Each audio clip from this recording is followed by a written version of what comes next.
Alright, folks. Welcome back. It is day 146 with Duolingo Japanese. Yeah, we're getting close to that review. I guess at most, we're gonna do one more unit, and it probably will hit day 150. So we'll have 3 days of super, probably. And then our review.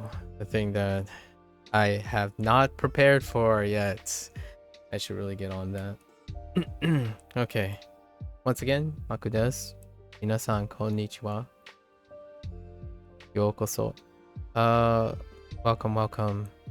So let's see. Yesterday was day 2 of unit 31. I'm still not convinced that yesterday's unit has 20 elements.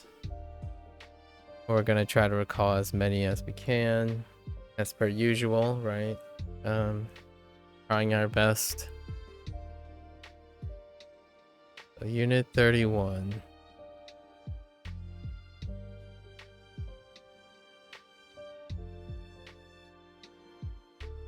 So we have our day to connect two adjectives.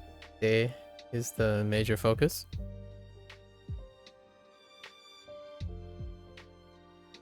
And the rest of it was themed around restaurants, largely. So let's try to remember things.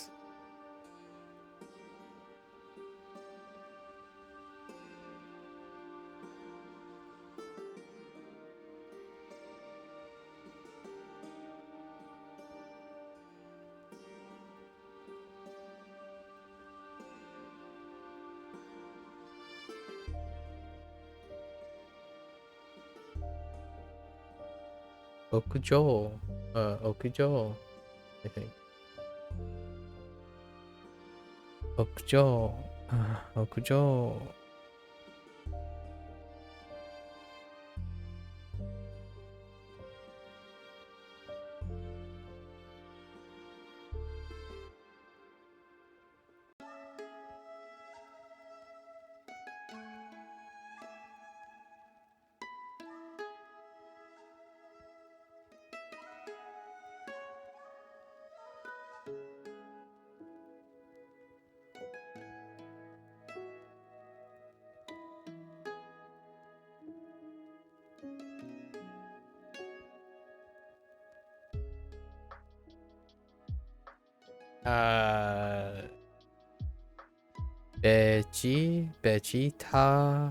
Vegetarian. Yeah, vegetarian.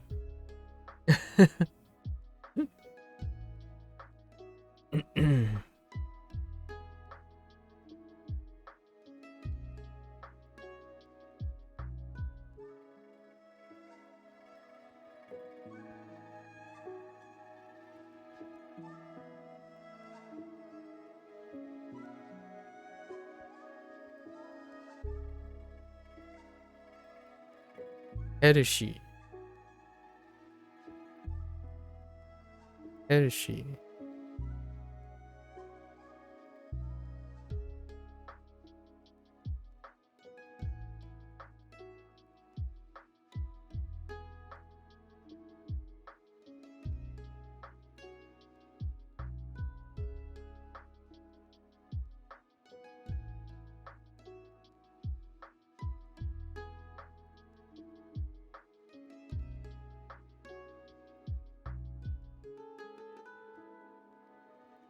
Mansion. So the katakana on these, writing the katakana on some of these words is pretty toxic. Mansion. Do columns of 5s. Make it a little easier to count. We're aiming for 15.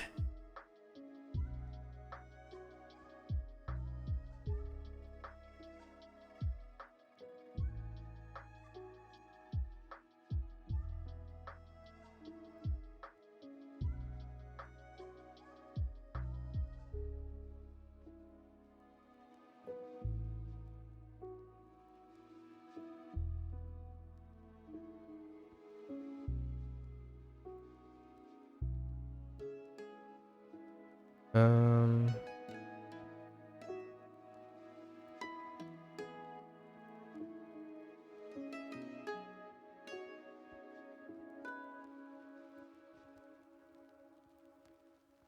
Ryori. Mansion is definitely a used word, kind of old. Oh, really? It is a used word? Interesting. So, mansion was used for high-rise apartment instead of mansion. Is that both? And then they wrote condominium. So do you think, is it like all of the above, just like a fancy place?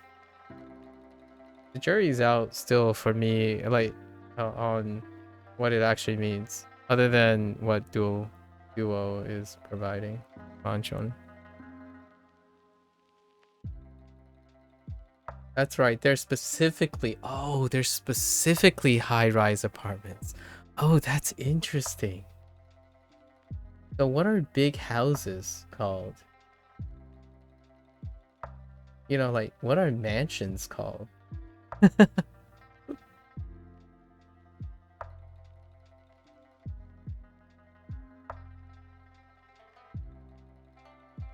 Lots of government build housing is mansion. Oh, I see, I see. I see.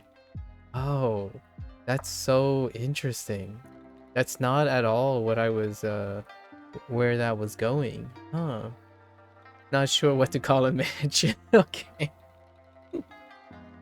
Oki, yeah, oki ie. It's like a oki ie desu.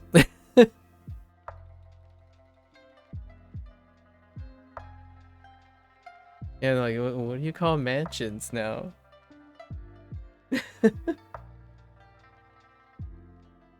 Okay. Um.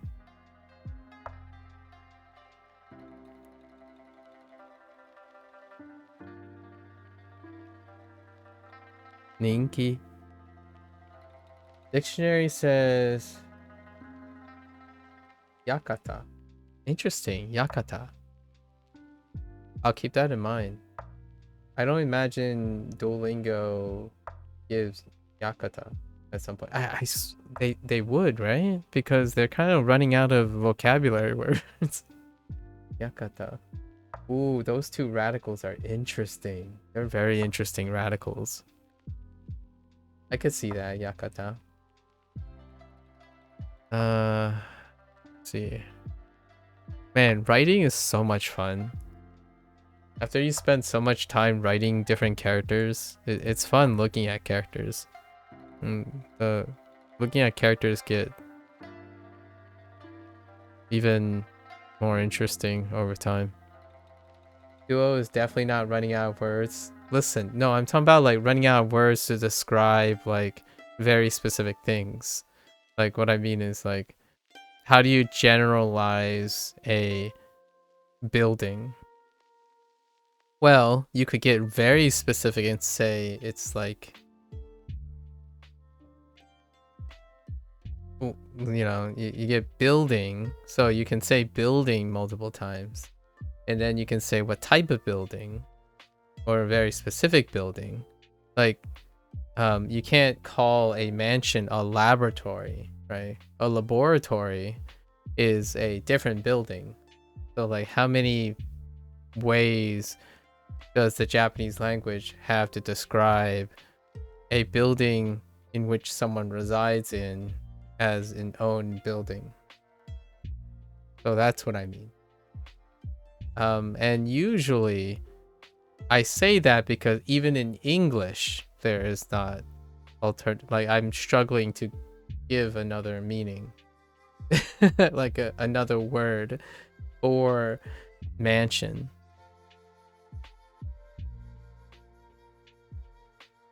Like, it's not quite like, maybe they can use like townhouse. There is a word for townhouse, like machiya, but that's not the same as townhouse. A manor? Oh, a manor is pretty good actually. Estate? I think that's more than the building, but that's fair. So yeah, that's like two additional words. I'm kind of curious if they have words for those, right? What else can you say? Manor, estate, those are pretty good. What's a villa? No, I don't think a villa works, right? Villa is a little bit more than that, maybe? An establishment? That might be a little... An establishment? And we're using English words now, right? So one would think that maybe Japanese might have their own. Villa is like a Roman country home, I think, right? Yeah. So you can kind of think of a so now I'm thinking like other, so I'm thinking of English adopted words, right? So that's Japanese can totally do that, where they adopt more words, right? Because I think villa isn't, I don't know. I think all this stuff is super fun. Just brainstorm how many different ways you can describe one thing and then go find the Japanese, like try to see if Japanese have creative ways of explaining something too. Or like different names. I don't think Duolingo will run out of words, is what I'm saying. But I definitely think they're going to run into not being able to spin specific themes again. The reason why I'm saying this is this unit, right? This unit's about restaurants and it's about adjectives. However, they didn't choose to add more. Oh, speaking of adjectives, the adjective that I got from this unit was, I have a story behind it too.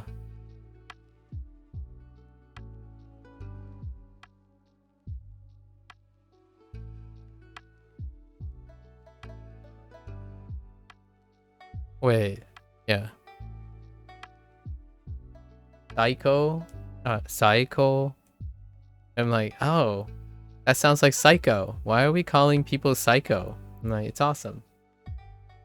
That's the adjective they introduced. This one, they could have chosen a lot of different adjectives, but they went with. But we're running out. We're running out of all-purpose use adjectives here, or quote unquote purpose used common adjectives. I didn't even introduce like sugoi or anything like that. They really need to teach you kanji for that. Oh yeah? Is it cool?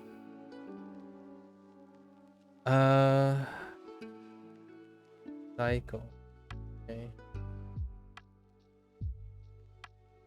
Oh, and Saikin. Oh, I see. I see. Oh, I see. Because there's a lot of purpose. I don't know what Saijo is. Saisho. Oh, Saisho. What is Saisho? So you're really just talking about Sai, not.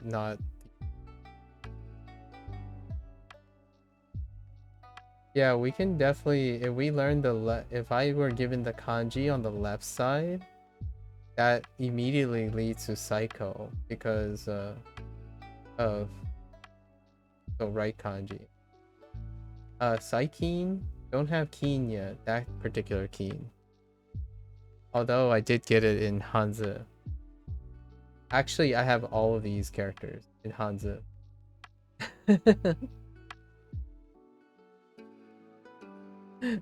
I have every single one of these characters in Hanzi. They need to teach me the left kanji. That's fine. It'll be like a slight step because I already know all these characters. I already know how to write all these characters too.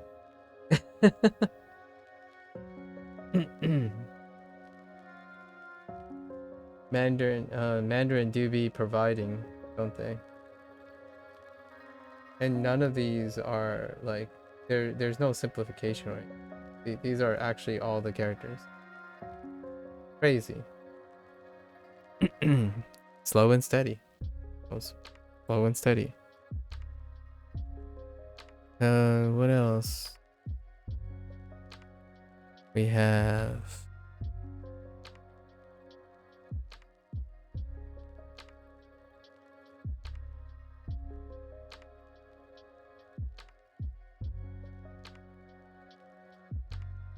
oops, I missed a stroke. Too dense.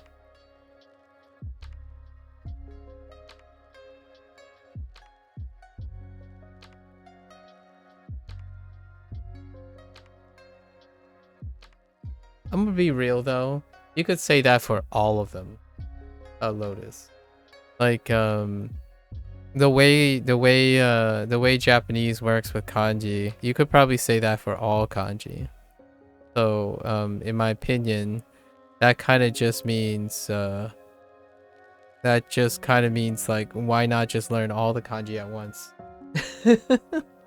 Just because of the way kanji works, it's like everything. Yeah, they are always multi-use. This one's particularly multi-use? Yeah, I suppose.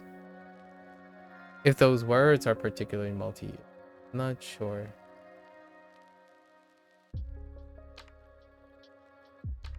Because like if we make an argument, then all the counters are multi-use.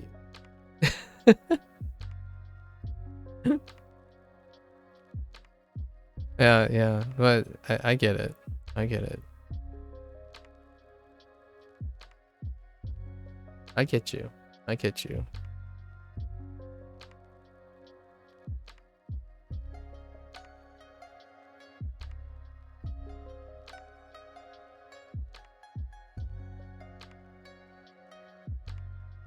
So we have basho. There was a lot today. There was a lot in this unit though. We got Ninki. So Ninki, the key.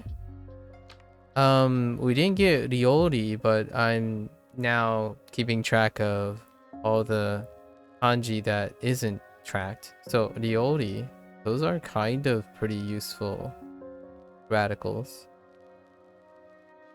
Yeah. Now I view most things in radicals, like how often radicals come up, since I know quite a lot of characters. Basho? Basho is okay too. Like we have Sho, right? The right kanji is pretty boss. Basho. And then I think that's and then we got the finally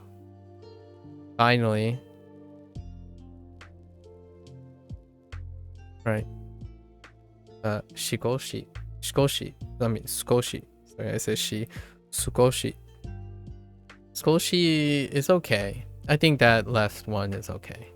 Skoshi is not that multi-use. Well, the top radical is fairly multi-use. Although we already have Chisai, so not too big. This radical is very, very wonderful. The right side, I mean, your even one of your examples have that radical. Daikin. Okay. We have 10. Let's focus. I don't want to get sidetracked. Lotus, not just kidding. You're being a spoiler again. Heckin' spoiler. Like, you make spoilers on Honda Civics reasonable. Sorry, that's a millennial joke.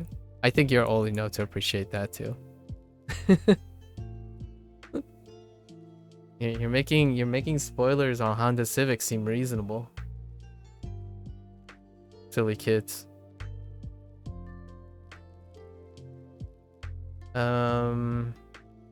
Okay, let's try to find 5 more, right? 5 more. There's gotta be 5 more vocabulary somewhere.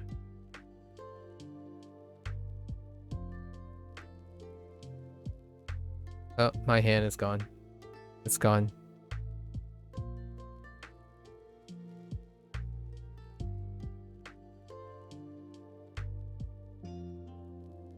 We have komu.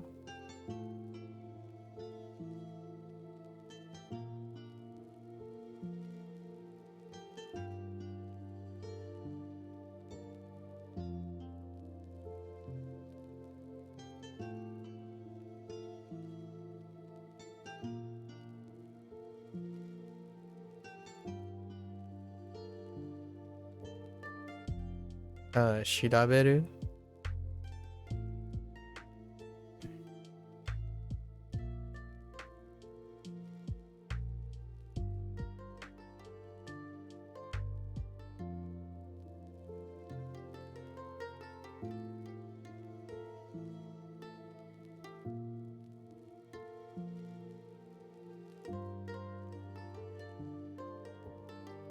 Cheku?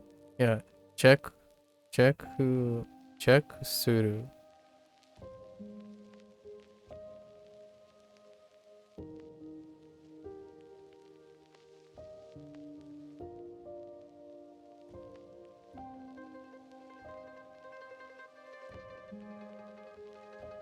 Oh, here's one question. How often do peeps use Saito? Wait, actually, is there a tsu in Saito? I feel like there is. I feel like there might be a like Saito.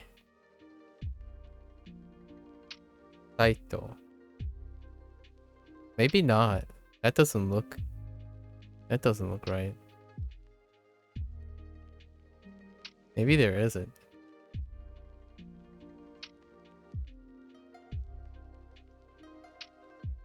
No. I don't think it does. That doesn't look right. That's too much. Just Saito.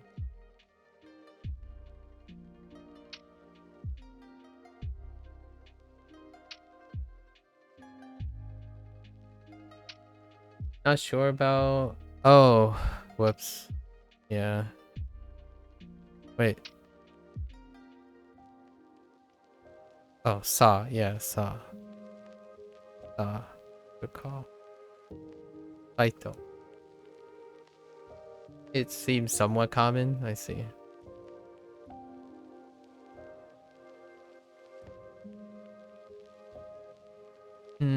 If I could get 2 more things, I'll be okay.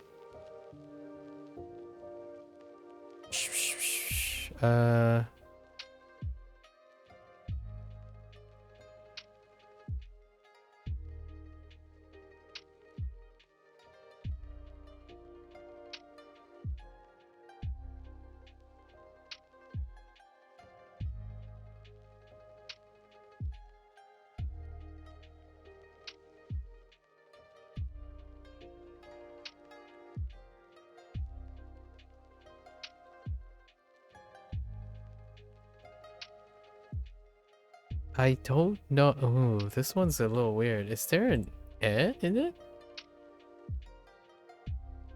I think there's an eh in it, right? Kind of like maybe like that? Yeah, right? Chef.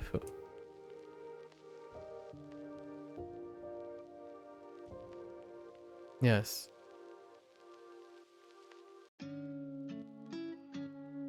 This one's weird.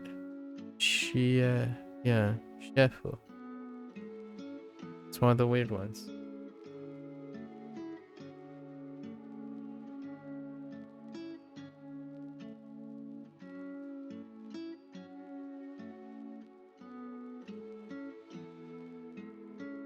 Come on. I can find 1 or 2 more. Come on, I can do this.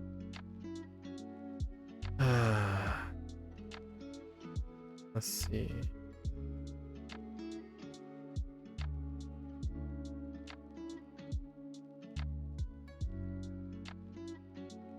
This is genuinely difficult. There was just kind of a lack of vocabulary or memorable vocabulary.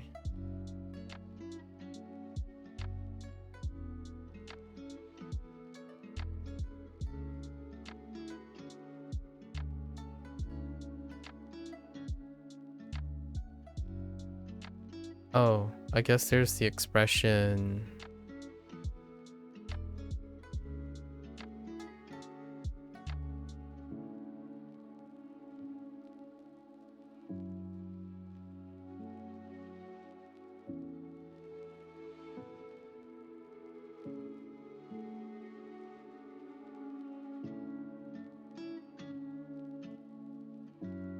Ni shimashou. And also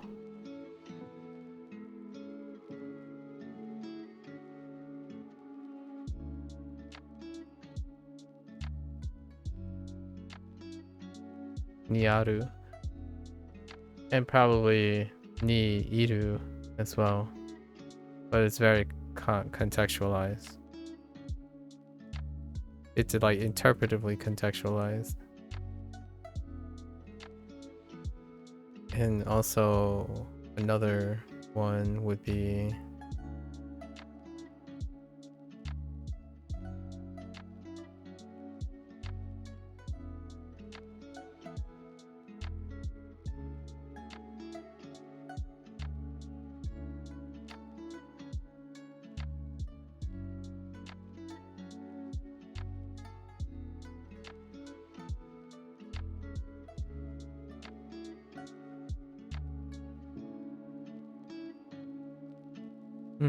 just pick a tense here. Yoyaku wo iremasu. In this one, contextualized. Probably like just write he and no in front as well. Or even G.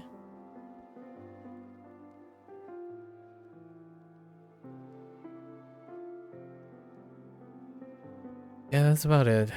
Let's go to unit 30. What was unit 30? Weekend plans. Get to write stuff. Practice. Practice, practice, practice.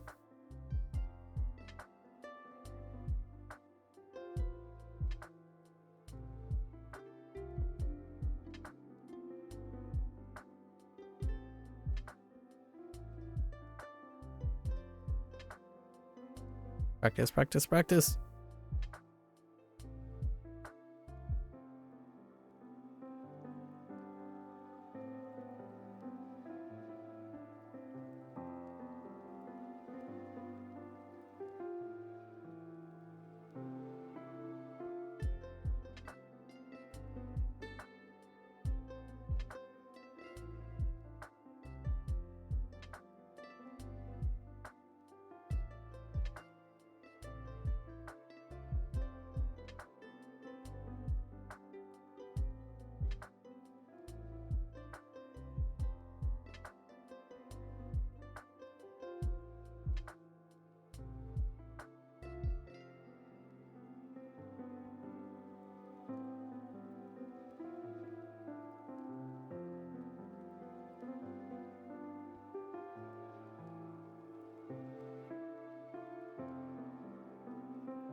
Practice, practice, practice. Okay. Alright. So we got the setup for weekend stuff.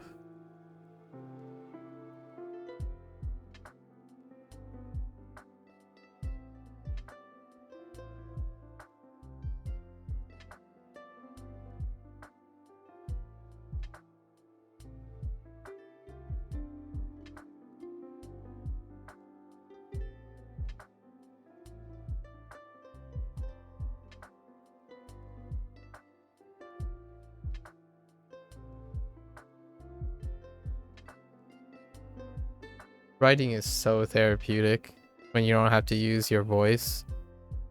And you can just speak your voice inside your head, so you're just writing. I think we're gonna do some, maybe we'll try like write stories, little like really basic stories in the future. I think it's very therapeutic. I get to rest my voice.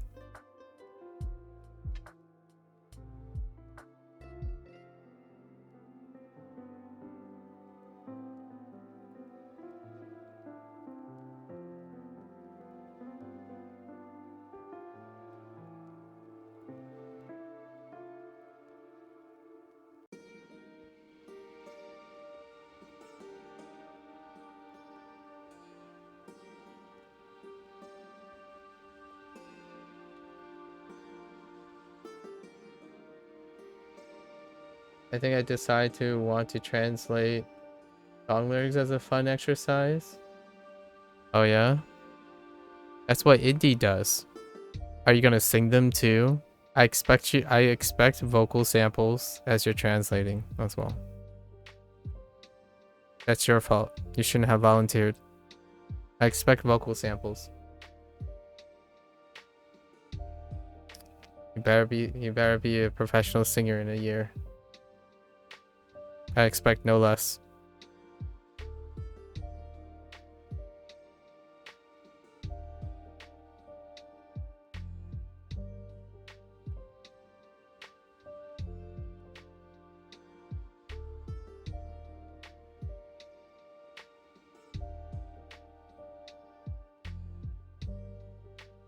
After your throat recovers though.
You should start a channel and post translations, Lotus.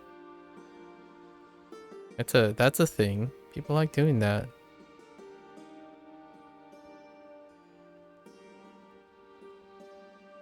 Lyric video brought to you by Lotus.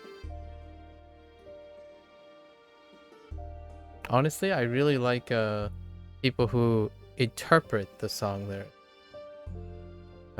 They do like they do interpretations of song lyrics. I really like those.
Wait.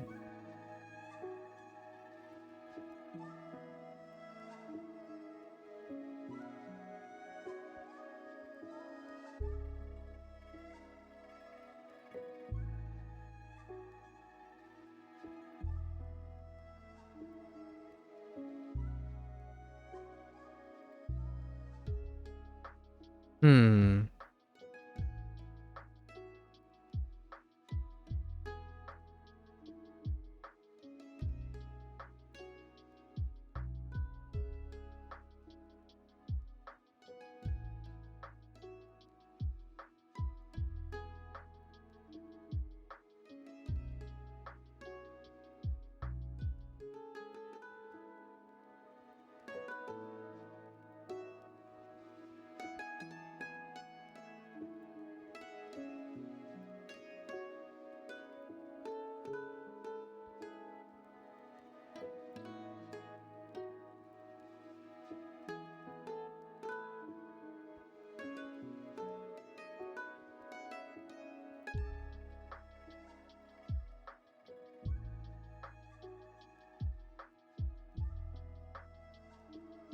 Monka?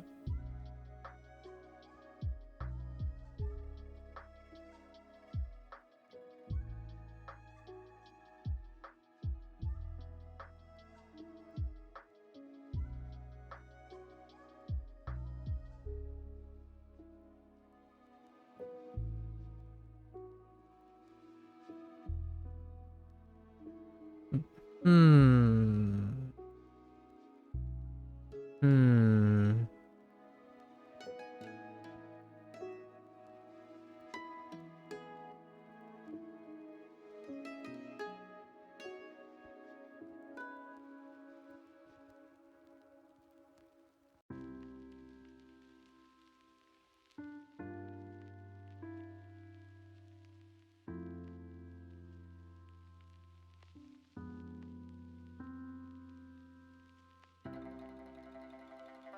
Hmm.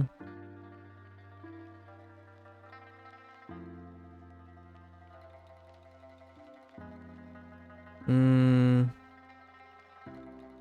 Oh no.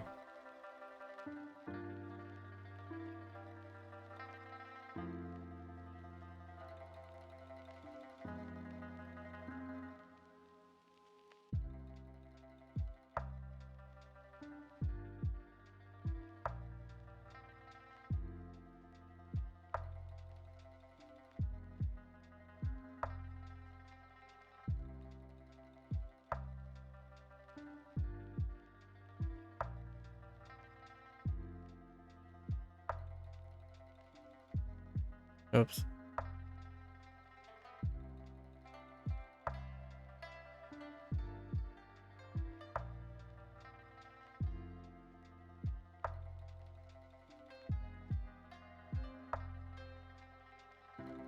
That was awful.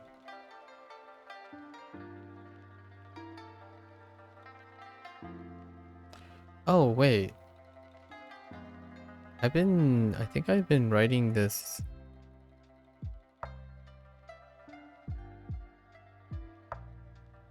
incorrectly.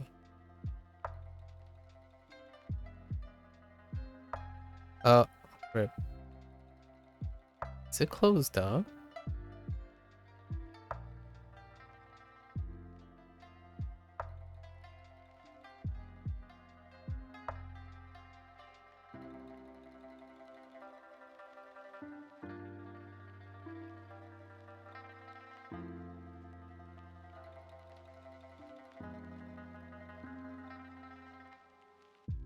Hmm. No, I don't think it's closed up. That doesn't look right. Oh, it's Pep.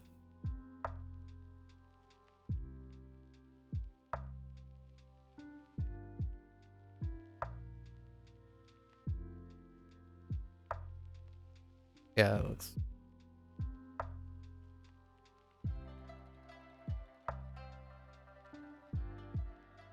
Hmm.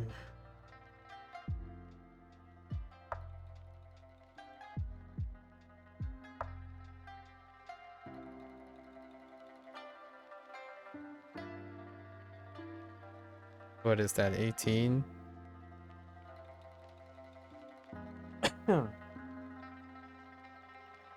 Hmm.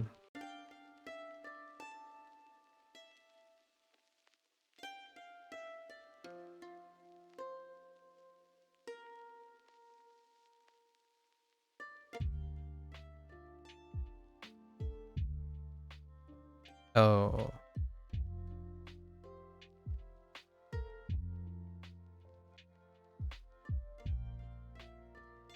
Ugh. Ugh.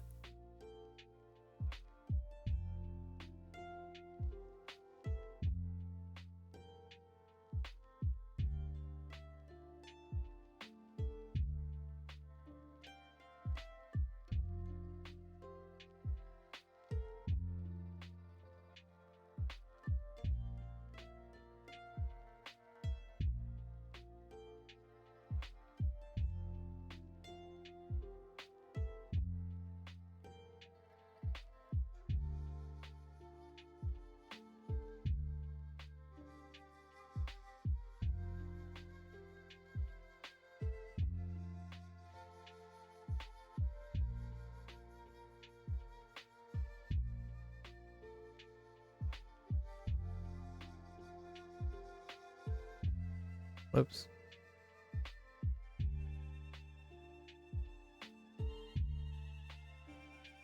All right, that's good enough.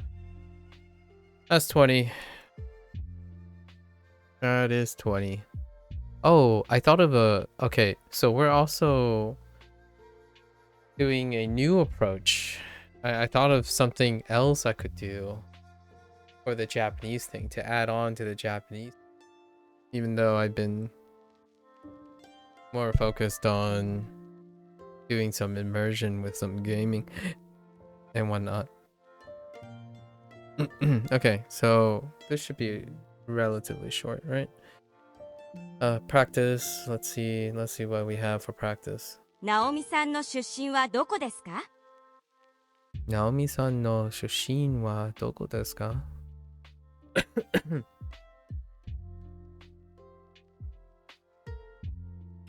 Yeah, I thought about something recently, and someone, like, I had a earlier discussion when someone asked me where I'm from, right? Where I'm from, or like, what was the thing? The person was correcting me. I think I disagree. Yeah, they said where I'm from. So I responded with America, America sushin desu, right? Like this. And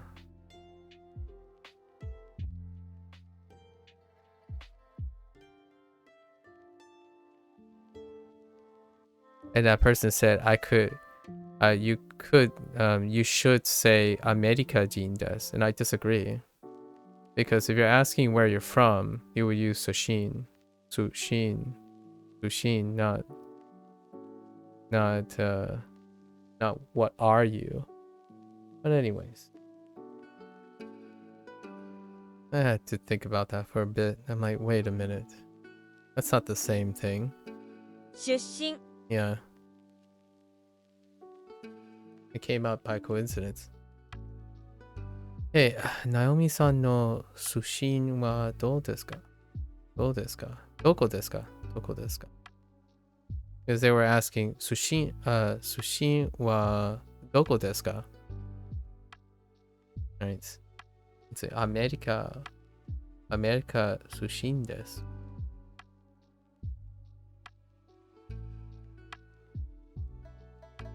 Sometimes I feel that my interaction with language learners are either people are incredibly knowledgeable and they talk over my head, or people are incredibly overconfident about their own things. And then now I'm starting to get to a point where I'm like, I disagree, even though I would most likely back down because I'm the language learner, but at the same time I'm like, we're about in the same place. I would disagree with you, but it would be nice to have someone who actually knows the situation. But it's weird. It's a weird interaction when you the interaction between learners, because one learner would suggest something and another learner would say, well, that's not what I'm trying to say. I'm not saying I'm American, and it didn't register. Like, I'm saying I'm from the United States. I'm not necessarily saying I'm only American. So those are two very different questions when you're asking where you're from versus where are you, like, or what kind of person you are. So there, to me, there was a bit of nuances in misunderstanding in English, actually. So I was gonna be a little pedantic about it, but I don't think it was appropriate at the time. Now that we're learning Japanese again, it was an opportunity to think about it again. It's a very different thing by saying what is your nationality versus where are you from, in my opinion. And I think Japanese makes quite a lovely thing about saying sushin versus jin, using jin as a descriptor of a person. Subtleties. But personally, I can finally be happy that I'm able to express where I'm from versus what I am. And then, because Japanese is lovely like that. Naomi-san no shushin wa doko desu ka? Watashi wa... no. Wait. Watashi wa...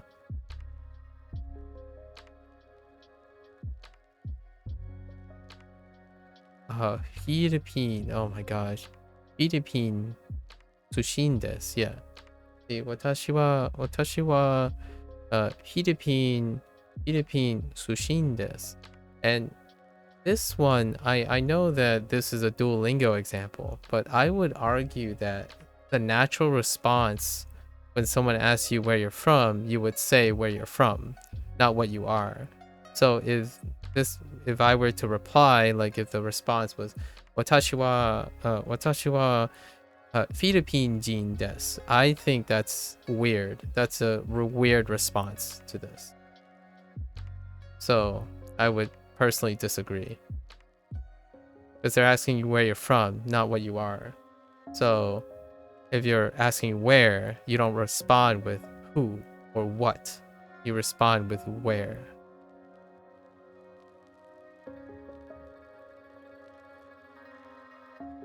I'll be a little bitter or salty, but I think I know what I'm talking about in this case. At least in my opinion. At least on the English side.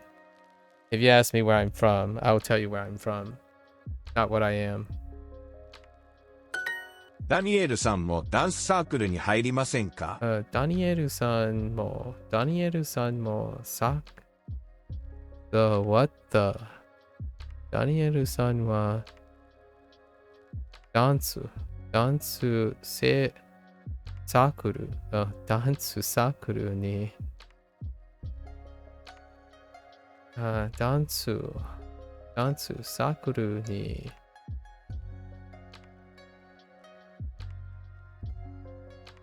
入りませんか? Why does that look weird? Oh, it's because I have 入りませんか? 入りませんか?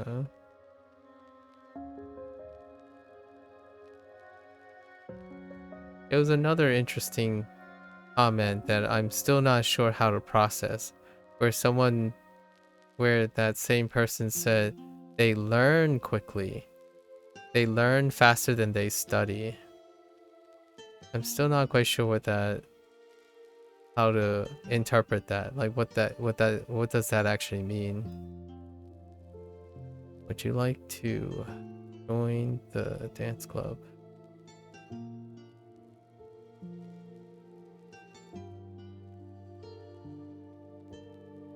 Mo? Yeah, Danieru-san Mo.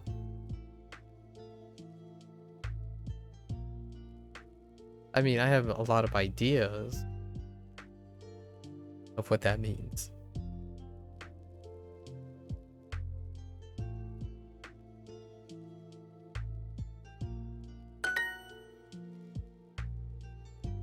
Would you also like to? Oh, heck you. フィリピンはいつも暖かいです。フィリピンはいつも暖かいです。Okay. Sure. 北海道の島を回りました。北海道の島を、回りました。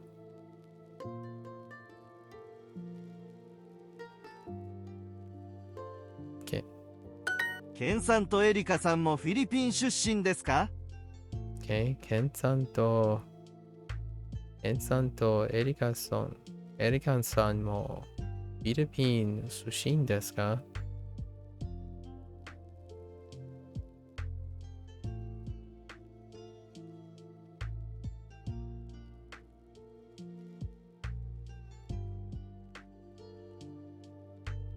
ね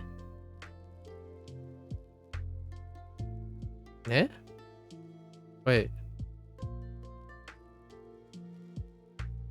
ケンさんとエリカさんもフィリピン出身ですか？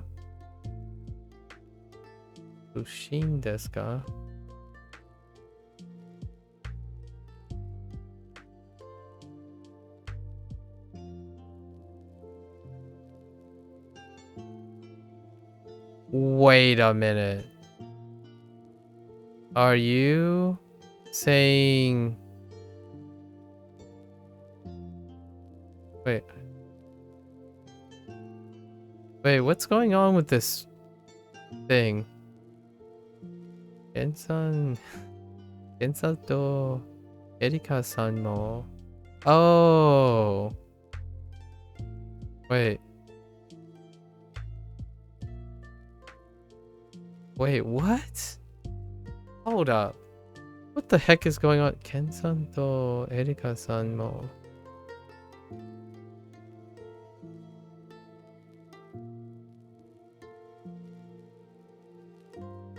Oh, hold on. This...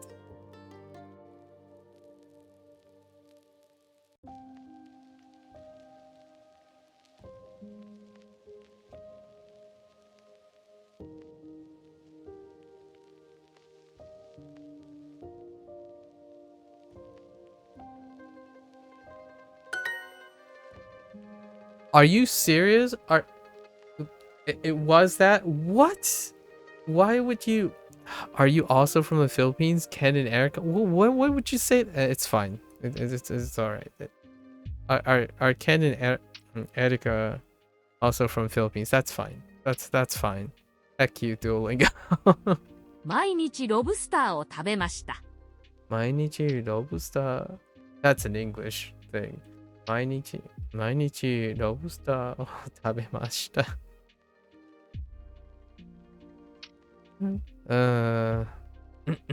Imagine eating lobster every day. ロブスターはいくらでしたか？ Lobster はいくらでしたか？ Sure. いろいろな街を回りました。いろいろ街を Wait. いろいろな街を回りました。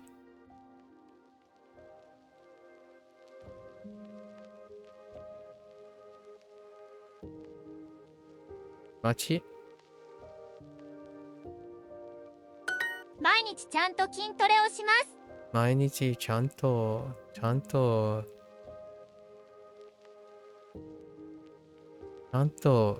いいの OK 筋トレをします。筋トレ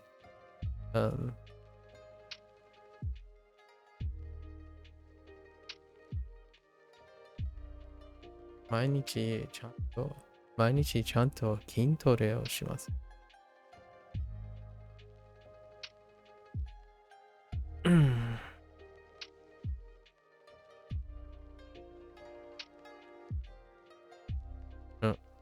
ちゃんと。What do I think of Duolingo for language learning so far? If you want to go as slow as possible in all the most unaided way possible, then Duolingo is fantastic.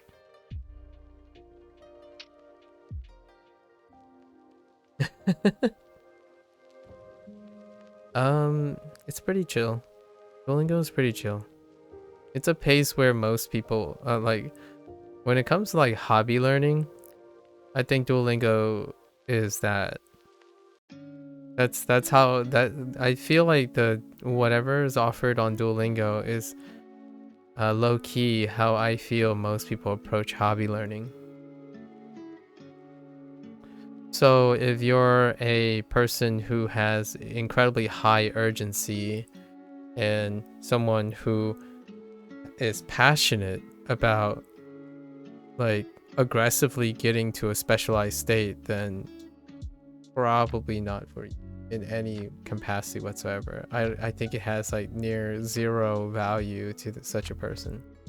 But for me, I'm a very life-oriented person. So all the lacking things of Duolingo makes me apply myself in ways that I have not done in a while. I quite like it.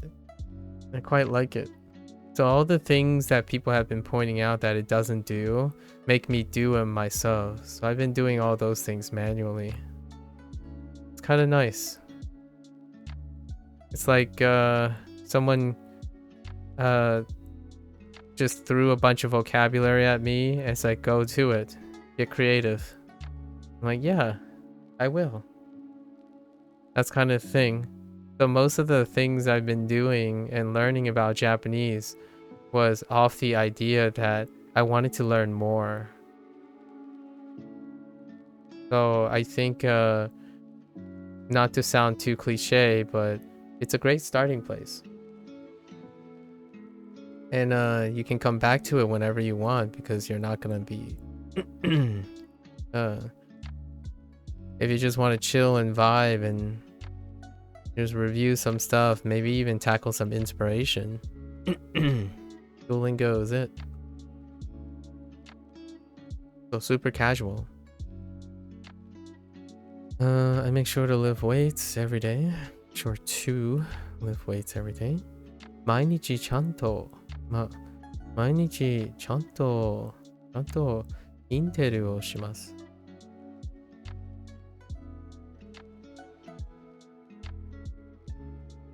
What is your experience, Captain Tashi? What are your experiences? Are you a Wanikani person? Have you Lin Q, Memorize, Fluent U, Anki, Pimsleur? No Rosetta Stone peeps yet. Haven't met a Rosetta Stone peep. Renshu, Bushu. Got all sorts. Or perhaps you're a native speaker. That's always a possibility. I don't necessarily think that excludes, like, for me, even if I'm a native English speaker, I would be kind of curious evaluating a product how they would teach English as well. So 毎日ちゃんと Okay, we're good. ちゃんと毎日インテルをします。花さんも私と映画サークルに入りませんか？ Yeah, my thoughts. Yeah, those are my thoughts. I have a lot of thoughts, seeing that I have quite a lot of hours in Duolingo. There's so many interesting quirks. I feel like understanding Duolingo's design is almost equivalently as fascinating as using Duolingo to learn Japanese. It's as mysterious as Japanese, because this is the first time I've used a learning app before as well. This is also the first time I've self-studied without the aid of, like, indirectly without the aid of a mentor. Ironically, I think here's an irony here. I spend most of my time under the tutelage of someone who is more experienced than I am. So while lots of Japanese language learners would be would jump at the opportunity of interacting with native speakers, right? Native Japanese speakers. This is the first time I've ever learned something without that resource. And you might be thinking, oh, you've learned a language before. It's like, no, I'm not saying that. My thing is, I haven't ever done this independently by using products and tools to learn something instead of immediately relying on a person-to-person interaction. Meanwhile, these kiddos and peeps think that interacting with another human being is a gold standard, even though they don't have the capacity or the interpersonal skills yet to interact with people in a productive way. So every time I hear like a language learner talk about something, they immediately think about themselves and not as a two-person exchange. Like, oh yeah, I have a friend who speaks Japanese. I learn a lot as long as that person doesn't make fun of me. And I'm like, well, they wouldn't make fun of you if you have the interpersonal skills and communication skills to do so, right? It's a two body problem. So I spend most of my life interacting with people. I don't actually self-study at all. So this is the first time I've ever self-studied something extensively without the aid of another person directly. So almost everything I've done up to this point in Japanese was parasocial. It was entirely parasocial as a social experiment. I've used Duolingo before for like 1 week, and now I'm just learning Spanish with only input. As a French native speaker, this is quite easy. That's kind of lovely. Then you should continue doing so. I was just wondering if I should add Duolingo into my journey. I see. For Spanish? I've heard wonderful things about Spanish. For like reviewing and upkeeping. I think as far as I know, I don't know where your level of Spanish is, but I do plan on using this for Spanish at some point. However, the only thing I can probably provide with an insight to relevancy to like Spanish, if you find it easy, if you are a French speaker that finds Spanish easy, I think the tasks, Duolingo makes things easier most of the time. It's always substantially easier. It's like easier to the form, to the excuse of being unnatural. So oftentimes the unnatural comes from the idea of making the thing. So if by ease it makes you bored, for example, if you're bored, I think that would probably be the thing to consider. Duolingo can get boring to individuals that find easy things not rewarding or engaging at all. Right.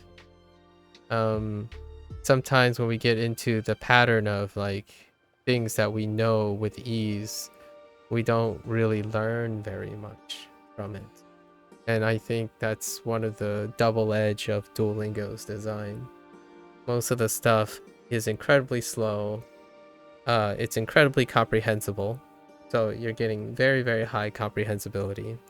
And due to that nature of that comprehensibility, people get lazy. Lazy in comfort. So you learn less and less. And it's already at a slow pace, so you learn even less. So your focus is on learning, per se. It's okay. I think Duolingo is okay if you have problems being consistent.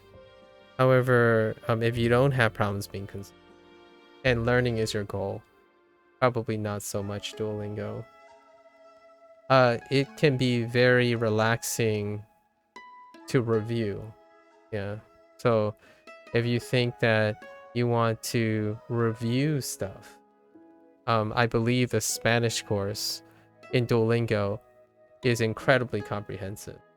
Not comprehensible. It is also incredibly comprehensible, but the coverage of just random thing like vocabulary and stuff is incredibly comprehensive as far as I know on the Spanish side of things. It is one of their flagship languages. In fact, it's the parental language of the founder. It's one of the founding languages of Duolingo. So if you ever want to review stuff or like practice, if you want to practice stuff, there's no shortage of practice on Duolingo. Like, I think that's the one thing that it is exceptional at. If you're getting tired of saying quiero, learning what quiero means, right? Then probably Duolingo is not for you. However, if you want to, like, instead of doom scrolling on TikTok or something, you just want to bootstrap some vocabulary and stuff, Duolingo certainly does that. And I do the same now. I just look forward to the vocabulary. I stream it to give it another like spin. You won't feel insecure. Yeah, thanks for the clarification. You're welcome. Yeah, you're welcome. Like, I think my favorite analogy I could tell you is, hey, you have 10 minutes, right? You have 10 minutes, and you're like, I just want to chill by in front of the fireplace or enjoy a meal, like, but still chill. You can pull up Duolingo and like slam through a few exercises. It's a reinforcement. I think reinforcement is the most useful thing about Duolingo. It's an SRS. I don't know what other SRS stuff is out there for Spanish, since I'm not learning Spanish. In Japanese, there are a lot of SRS stuff, so you can use any of the other ones as well, which I actually think almost at the core, pretty much all the SRSs, if you're dedicated enough and like creative enough, all the SRSs more or less function the same way. That's gonna get me crucified by people who love Anki and all the other ones, but When you find a deal on your favorite thing in the McDonald's app and order it, does that technically count? that is an ad. A heckin' app ad. Sponsored by McDonald's. Okay. Sorry.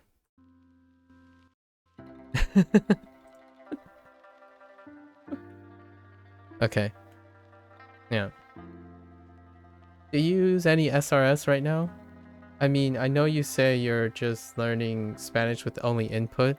SRS is a really popular input style, so I don't know what type of input you're using. I do this purely for input too, actually. Well, I lied. I kind of like outputting along the way. Yeah, I do like my output, right? I output and input simultaneously on everything I do. Most of the things I do. Hana-san mo watashi to eiga sakuru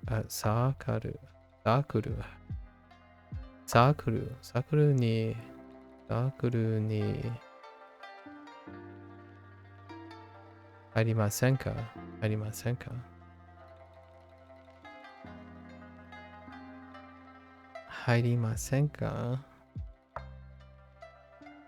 Sakuru. Type of sakura. Eiga sakuru.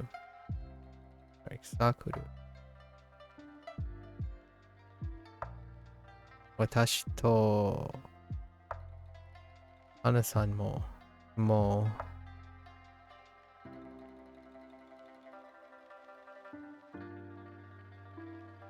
you're reading manga in Spanish and watching content on YouTube? Well, that seems like it's self-sustainable in its own right.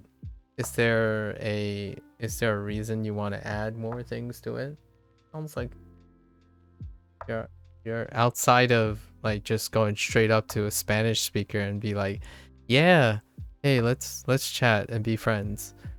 I think your competency way exceeds whatever Duolingo is doing. However, I don't know if there are other advanced SRSs. I would think, I actually think if you have no access to a person, the Spanish large language models are incredibly flexible to Spanish. So you can probably have conversations with a LLM at this point and just be like, you know, I don't have a friend, like I don't have an easily accessible person I can call up at any one time. So LLMs are pretty fantastic, especially for Spanish too.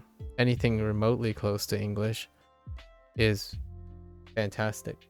They can just like have a casual conversation with like ChatGPT 4.0, since you're already so competent enough to even spot like if, I don't know, ChatGPT 4.0 makes an error or anything like that.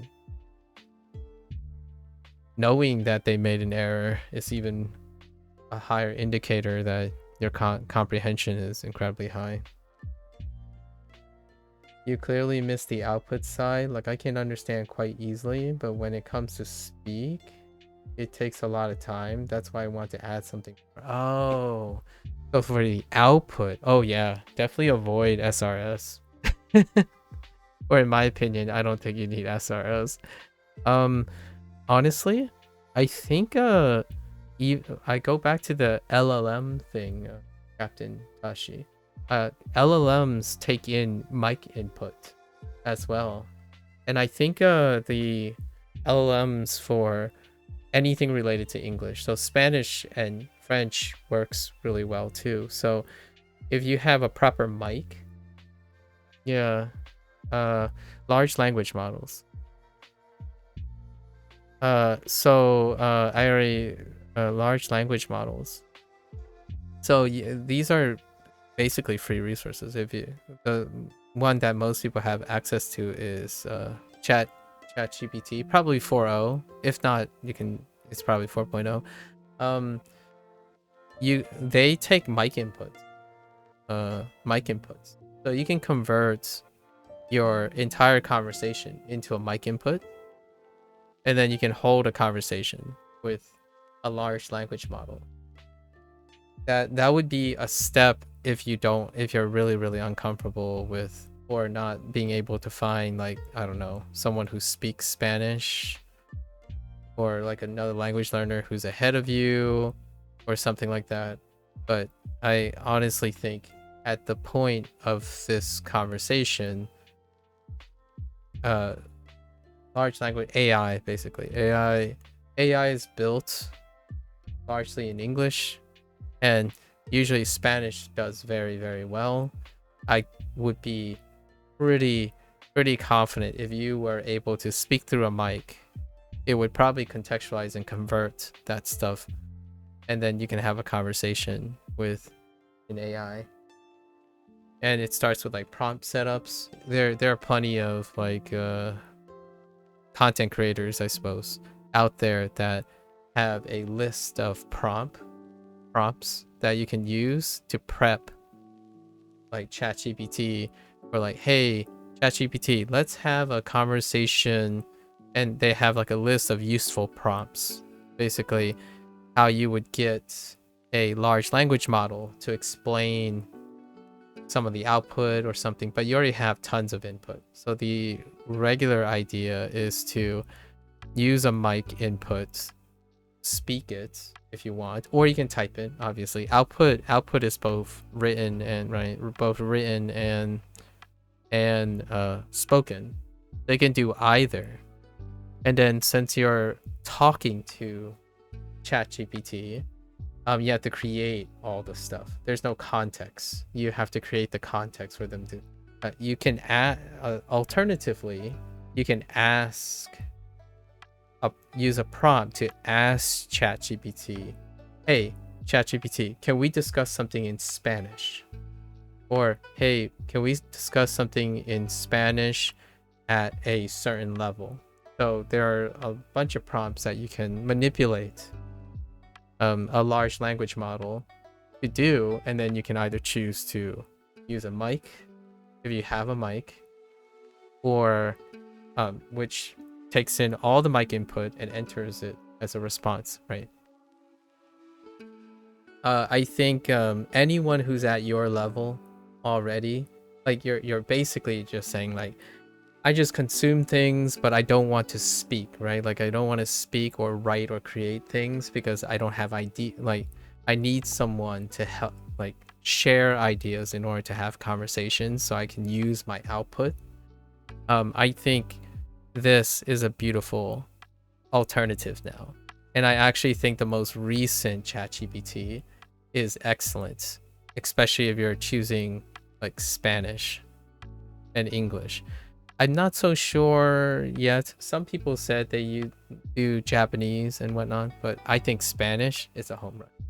So And it's free. So it's free as well. So it won't necessarily cost you anything. Yeah. That's where I would move towards personally. Like my sub, I would move towards that over time, along with all the other inputs. Like you can continue to add more and more inputs to your study program and whatnot. But ultimately, you know, you have to speak and write without the aid, or you need another person. And I think it doesn't have to be a tutor right away. Yeah, no worries, Captain Tashi. No worries.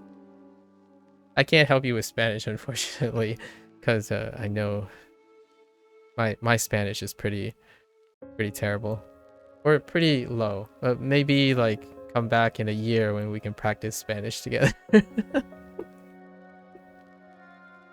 Hello there, Kinorashi. Hello.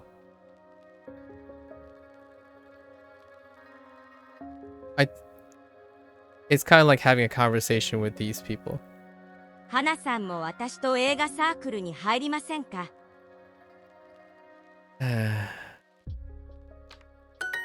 先週少し中国語を練習しました。 Also, if you end up like getting really deep into it, I would love to hear what your experience is like. I haven't gone to that phase yet. I haven't gotten into that phase yet. It is something down the road. I do plan on doing something like that. Okay. 先週少し中国語を練習しました。少し中国語を練習しました。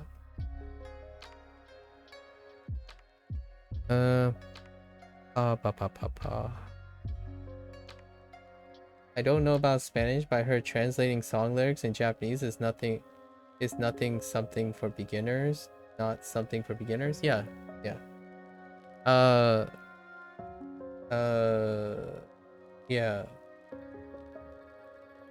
That. Yeah, no, yeah, translating song lyrics is definitely for advanced peeps for sure. Yeah. I was talking about large language models. For someone who's past fundamentals, they're basically only in an input stage where they want to have opportunities for output. So LLMs for incredibly high input individuals are very useful, in my opinion. So if they just want to do some output without the baggage of human interaction and all that stuff, like resources and whatnot. Yeah, Shashinko was a little bit of a shorter session. We got through all the back. In a few months, maybe I'll give you my progress. Oh yeah, Tashi, I'm looking forward to it. I really want to hear what your thoughts are and what you discover. I will be doing something similar. I'm gonna say in another 3 months, at least with Japanese. I have already prompt ideas and all that stuff being ironed out, but I want to get at least over half a year into fundamental inputs before I experiment with LLMs. Yeah, Kamiya, it was a short session. I was kind of trying to stay on top of things today. I've been burning the midnight oil a little too rigorously lately. Senchu shikoto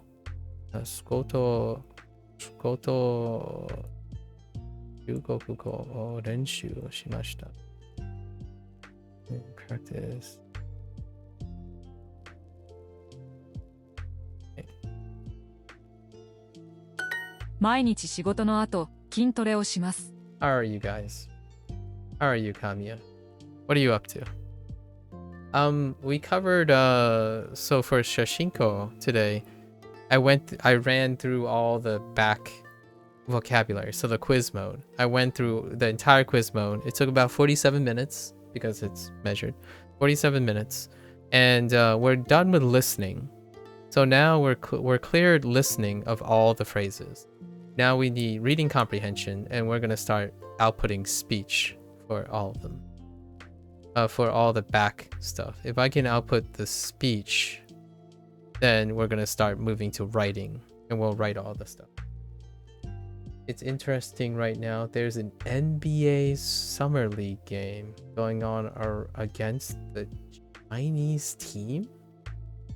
An NBA Summer League game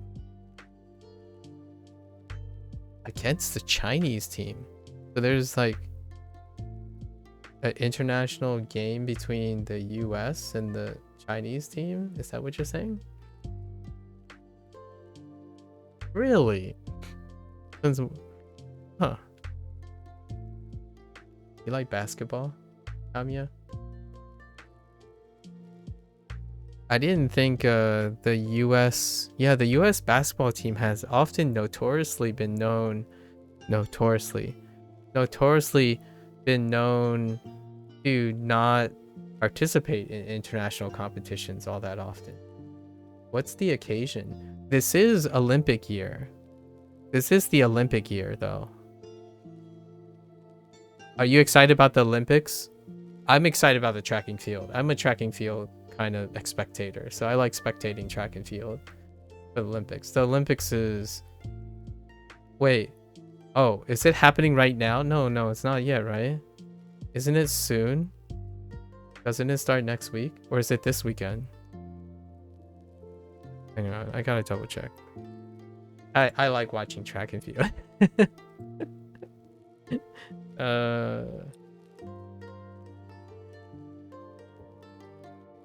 It's in the end of this month. Okay.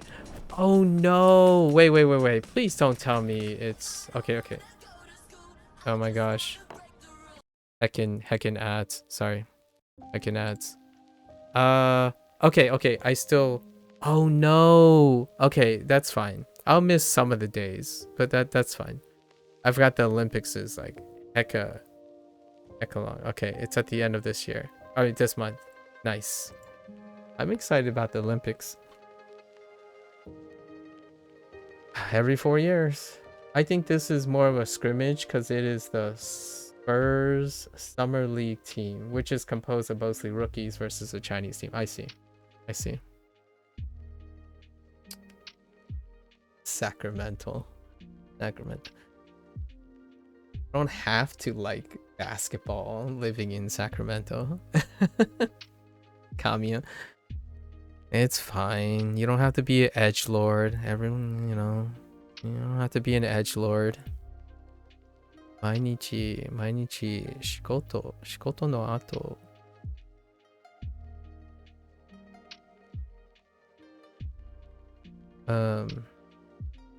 筋トレをします。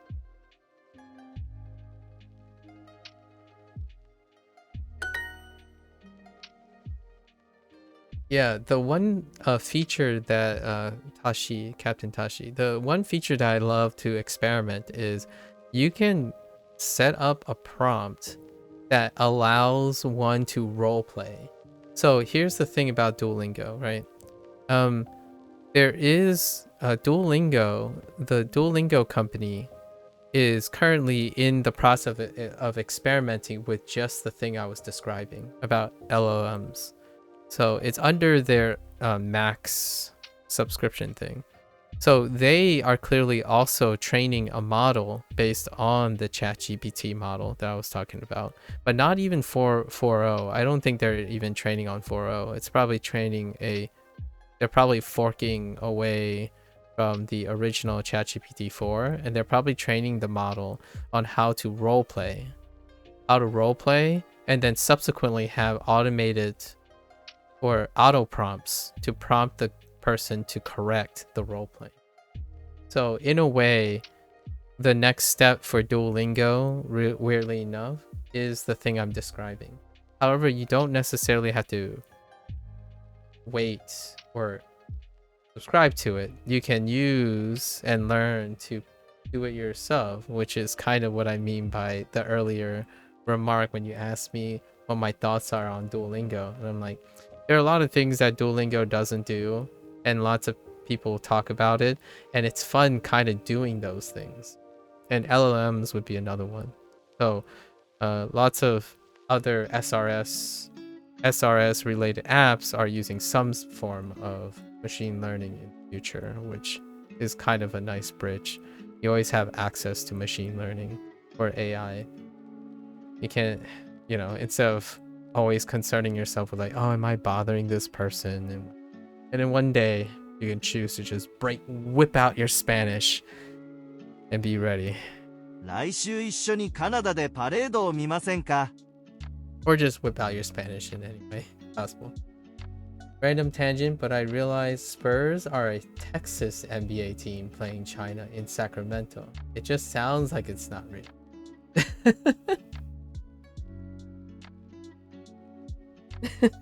Alright.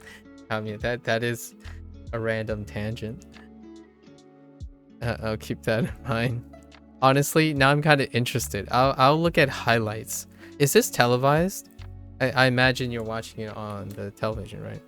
So, interesting. Sacramento, Spurs, Chinese, basketball game. I'll look at it in the evening. Oh, here it is. Spurs versus China. Wow. Okay, I'll take a look. NBA TV, but it's all over Twitter. It's how I saw it. Okay. Hey, it's been a while since I watched basketball. This is that sounds very interesting. So I'll watch a little bit this evening, just to see what's going on.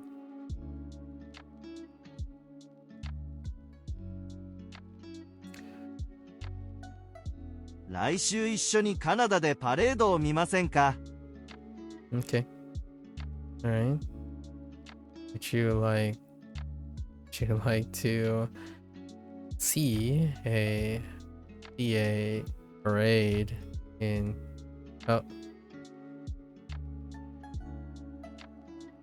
fine. A parade in Canada.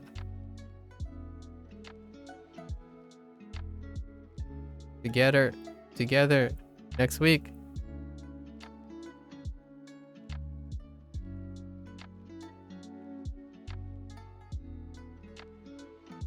Nice shoe. 来週一緒にカナダでパレードを見ませんか? So many things just tossed to the end. Are you gonna nail me for something? I feel like you might nail me for something. No, I think this is fine. 先週何時間スペイン語を練習しましたか先週何時間スペイン語を練習しましたか? You like basketball? Animes too? Like Ahiru no Sora? Have you watched Kokoro no Basket? Though? I don't actually know what the name is. I guess it's Kokoro no Basket. Basketto. No, basket. I mean, it might be like abbreviated to basket. Oh, is that what it's called? I don't think that. Hold up. It's the one with the Kokoro no Basket. Yeah. Kokoro no Basket. Oh no, Kuroko's no Basket. I think that one's pretty good.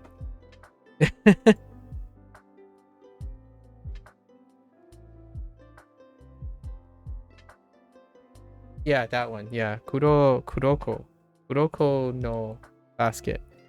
I watched that one when it was airing and very hypey. It's definitely a shonen. It's definitely a shonen. Senchu, okay. Senchu nanjikan Spango o renshu shimashita ka? Mashita. Oh, wait.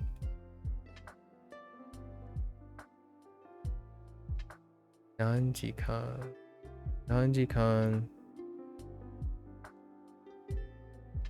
Renshu Spango Renshu. 来週韓国で友達と会います。来週韓国語と来週韓国語の韓国で友達と会います。友達と会います。Okay. Not even what I was thinking it was supposed to say. Okay. What I thought it was going to say. 友達と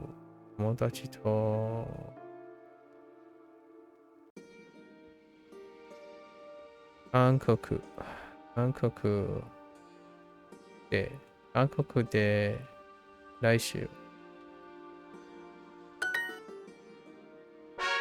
Yo, give it a look. I like sports anime, Kamiya. So not specifically basketball, but more like tennis, right? Tennis, Prince of Tennis. I don't know why I say it that way. Tennis, yaku, right? Yaku, volleyball, right? Volleyball. What else we got that I've watched before? Hashiru. I don't know how to say it as a noun, but cycling.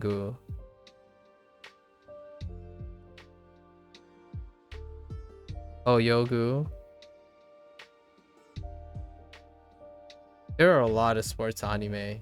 I quite like those sports anime. I actually learned many of the foundations of most of the sports through the they're not necessarily, they're kind of drama oriented, but they're also very centralized around the sport itself. So I learned a lot, and I also like gaming.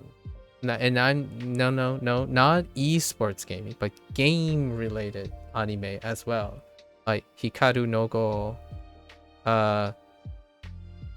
Gatsu no Ryon, things that do like there's shogi, go, there's Hanafuda. There's so many. But I like when they're not always winning and show like a little more realistic side to it.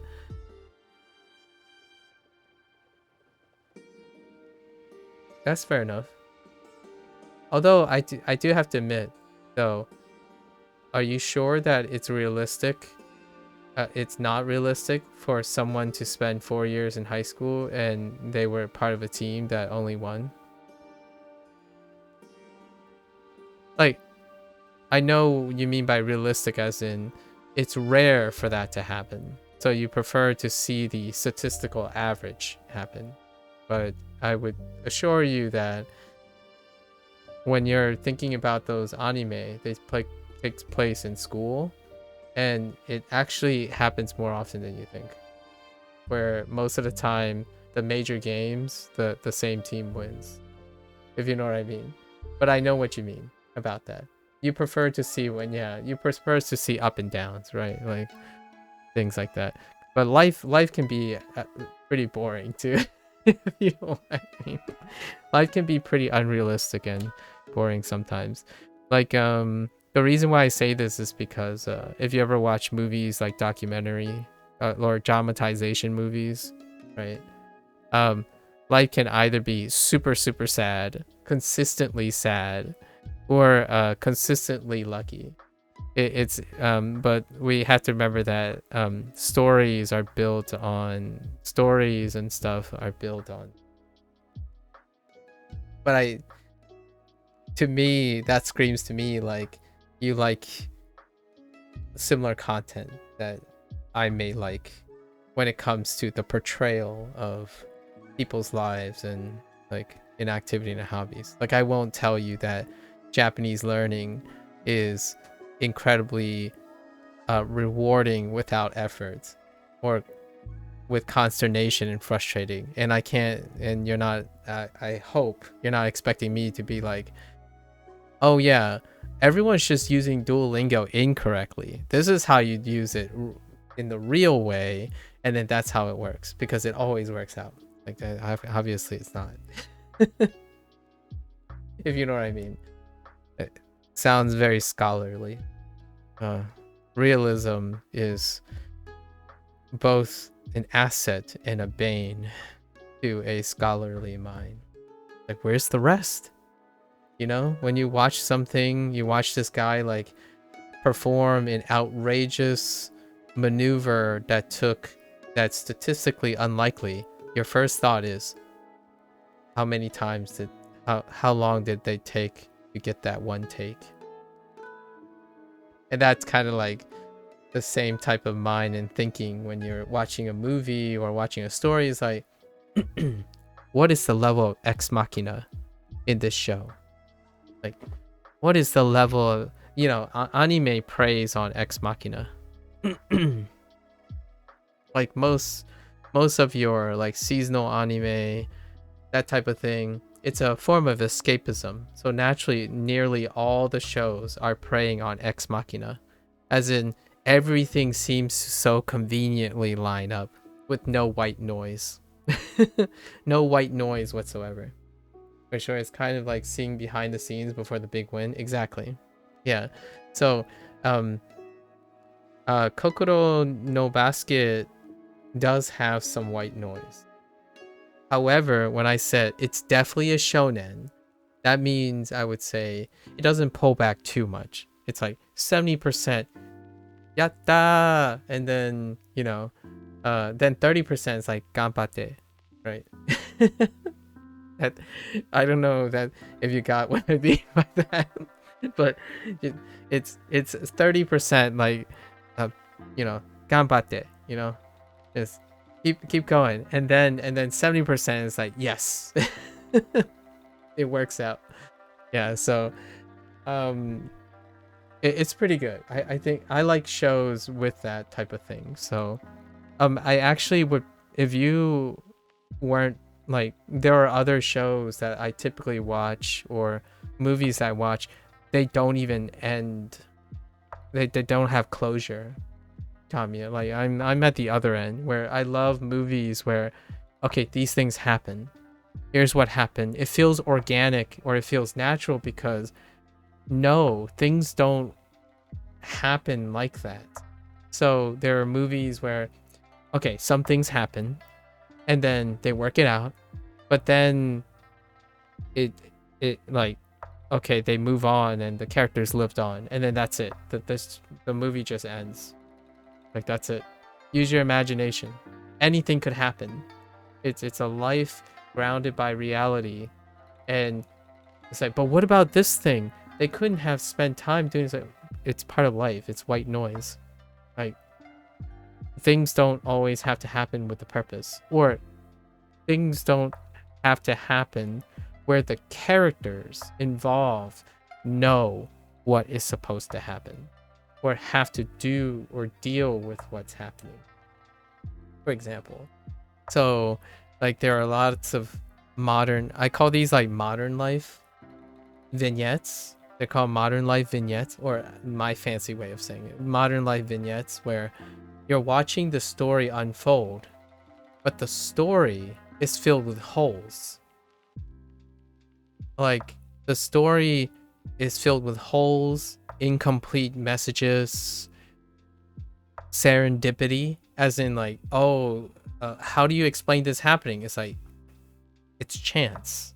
There's no like bigger reason for it to happen. Life has this way of doing things and you're observing it.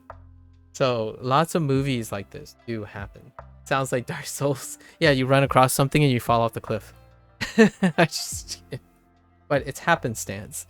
And sometimes that can be very jarring to people. I think the vast majority of people who watch entertainment or play video games or watch YouTube content and stuff, the social norm, the expectation of content is that things either have to be explained or tied up in a neat bow, as opposed to extrapolated, interpreted, and synthesized by the person. So, right, what do you think it means at the end? Like, it's whatever you think it means. And that type of like artistry and creativity has a place, but largely not a place in the mainstream, right? It's not a mainstream idea. You don't like incomplete ideas. However, I dabble in it. Like the last 4 or 5 movies that I really left an impression on me. The movie ended almost as though it started. It just started, because it's another day. It's another part of their life. Like, you won't get to see it because this is the only part of the life you get to see, right? That's kind of the weird poetic nature of it. It's very uncomfortable. It's not always happy feelings. When the camera turns off, what happens? Well, it's up to your imagination. You can't know. It's not there. Life doesn't come with comprehensive knowledge. It does not come with foresight and predictable futures. It comes with like white noise and randomness as well, or things that happen but you don't know what it means or what it will mean. Which coming of age stories are fantastic for that. Coming of age. This I feel like these types of movies or these types of things are, you take a perspective, right, from a person who might know what's going to happen. However, you're following a character who don't know what may likely happen. So you get kind of the best of both worlds. So a coming of age story tends to involve that, where there's a person who's knowledgeable and you follow that person as they interact with a person who's coming of age, who is not knowledgeable about what's going to happen. And anime, like slice of life anime, right, is one of the most consistent genre in anime, and that most of them tackle coming of age story. So you kind of know what might be ahead for this character. However, this character themselves don't know, right? So that's kind of how I feel like a good balance of that, both of them. As a viewer, you may know what's important for the character and all that from a perspective of another character who's older and more, who's more able to see that. Meanwhile, the central story is about someone who is ignorant and innocent. And then you want to see how it unfolds. Does it meet your expectations? Or from that other character's perspective? Or the character spins to something else? It reminds you of Apothecary Diaries? Yeah, that's a good one. That one is in alternative world thing, right? Or was it an isekai? It's an alternative world thing, right? Apothecary Diaries. Oh yeah, I can't name any, but I feel like I've seen movies like that. There are a lot of movies like that. It's all the artsy fartsy movies. どうぞよろしく I call them the artsy fartsy movie. Largely because they're very edgy. They're not for mainstream consumption. And most of them deal with philosophy and whatnot. So if obviously knowing that you're into philosophy I mentioned these because it usually resonates with people who have a deeper exploration of meaning. Not that it's a good or a bad thing, obviously. Deeper is not necessarily as sunshine rainbows as some might think. 私も私も2年生です。どうぞよろしく。Okay. I'm a 2年生.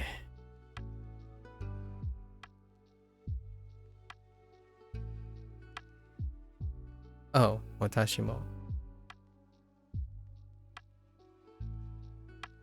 歌舞伎は面白いです。 You think Apothecary Diary is based on 15th century China? Oh, okay. Interesting. I haven't seen it yet, but I don't know. I've seen ads for it. I've seen like advertised, like a poster. I saw the poster, I think. The poster front of it. Where like concubines are a thing. Yeah. It's interesting that you specifically decided to choose that detail. Oh yeah, I won't say anything about it then if you want to watch it. No, it's okay. You can say anything about it, really. Kabuki wa omoshiroi desu. I'm saying I haven't seen it because I can't say anything about it. I'm not saying I haven't seen it because I don't want you to talk about it. If you know what I mean. Different mindsets here. I'm saying that I cannot contribute to the conversation or like any details because I have. But you're more than free to talk about all of it if you want. Much like philosophy, the eye of the experiencing something is with or without prior knowledge is a different experience in itself. So, like, imagine if you want to learn Japanese unspoiled. Like, well, that means that you don't get to interact with anyone who already learned Japanese, right? So that would be like a philosophical paradox. You'll get irked and angry all the time when someone tells you something about Japanese, yet you want to self-study all of Japanese without spoiling.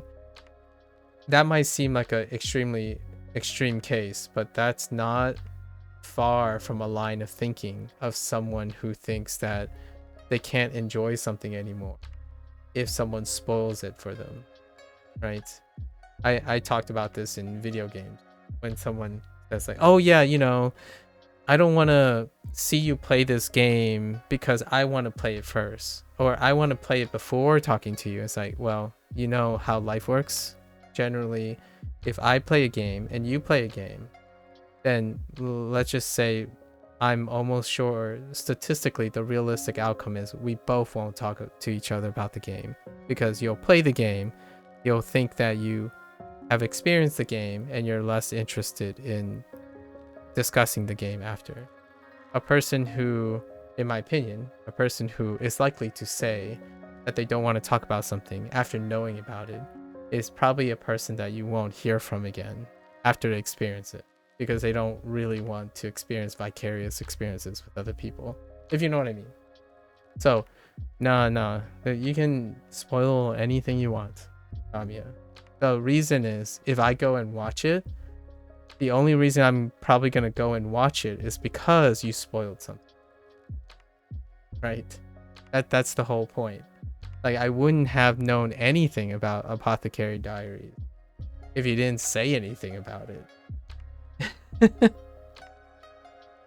At least that's my opinion. It's a philosophy thing, in my opinion. I don't having it's not the same anymore. Is what I'm saying, I guess. When someone tells me about their favorite movie, I watch it because I know it's someone's favorite movie. That is different than watching it for myself. So, which one is more important to you? A selfish person who only thinks about their own experience as the most valuable thing would say, I don't want to be spoiled. I want to experience this for myself. And then for myself, because it's more important than having someone approach you and tell you about the movie when they are available. So those are two different philosophical takes. For me, I wouldn't ever deny anyone their passion, because that moment is far more valuable than my own personal gain from watching something unspoiled. There's a difference, right? I am more likely to want to listen to that person and tell them that I don't know anything about this, but can you tell me about it? And then the next time I go and watch it, I'll keep your memories with me, and I'll enjoy the journey with your memories in mind. If you want to watch an anime that I'm talking about that uses philosophy all the time, Frien. If you watch Frien, that is pretty much it. Frien, the synopsis is a character that knows everything, but the reason that it's different this time around is because she has other people with her.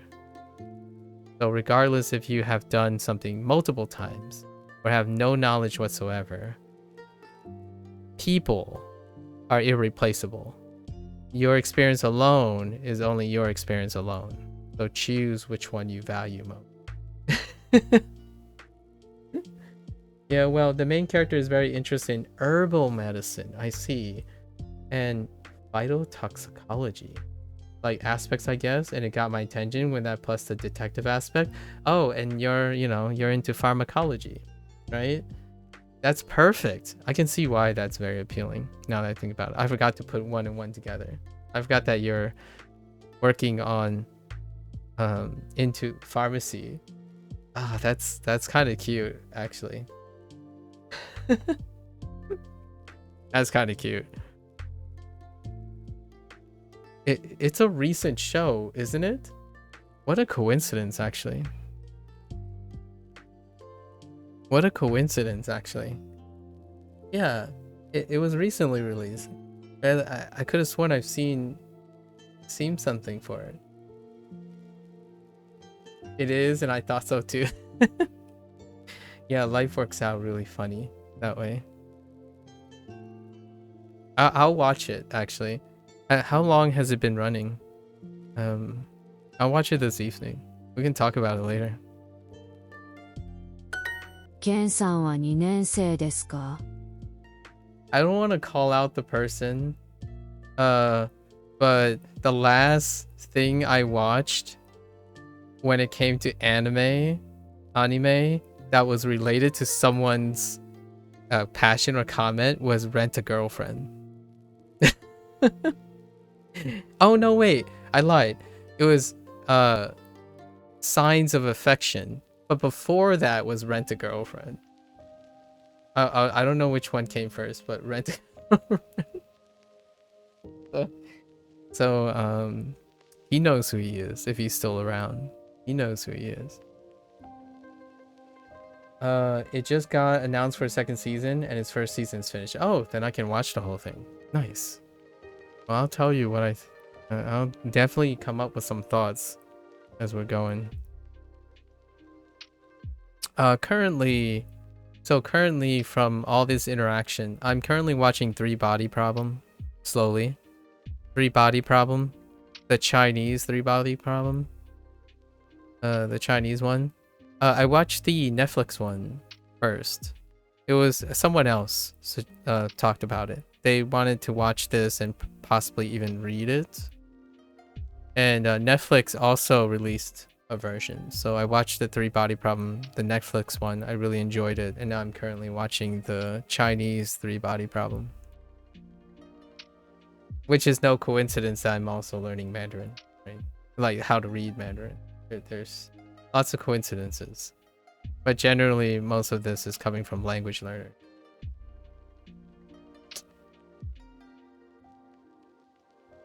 Yeah. I don't think I've watched. Oh, I lied. There's more anime that I watch. Rank a King. Rank a King was another anime that I watched from the same person. Three Body Problem is a sci-fi. It's a sci-fi, and they're both live action, so might be. It's kind of like Black Mirror meets. It's a very smart sci-fi. I like it quite a bit. Sci-fi, and Ranka King is pretty cute. And Ranka King is a nice show.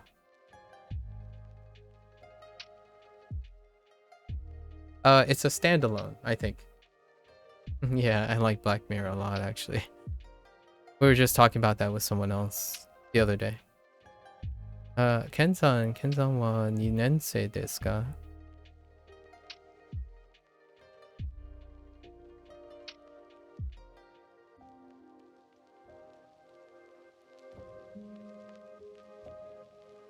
That's not what I would. I don't like this phrasing in English. That's not what that says. 毎年姉の家でパーティーがあります。 I'll put that on your list to watch. I'm telling you, I have... Okay. So, I know you haven't asked me this, but unsolicitedly, if you give me a profile of what you desire to look for, I can probably name a few to see if you know them or not. I consume a lot of media.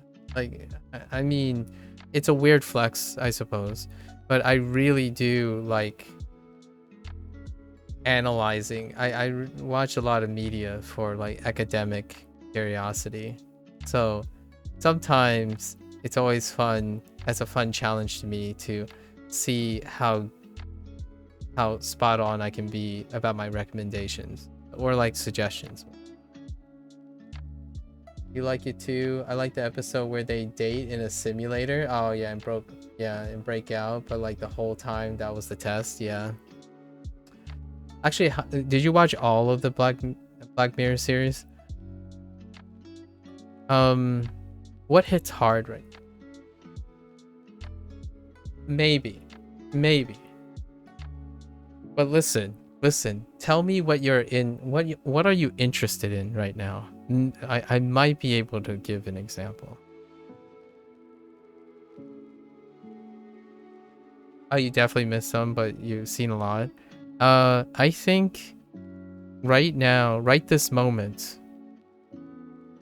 the one that was really unpleasant, unnerving was the one where the people were sentenced to death, but instead of or like they were life in prison kind of thing. So instead they turned them into a form of entertainment where the inmates were used. This was like really philosophically, morally crossing some lines here, where instead they turn it into like a Fox and the Hound situation, where they basically made the criminal relive their crimes, like put them in a situation equivalent to their crimes and let brainwash them again and then repeat the process over and over again to punish them.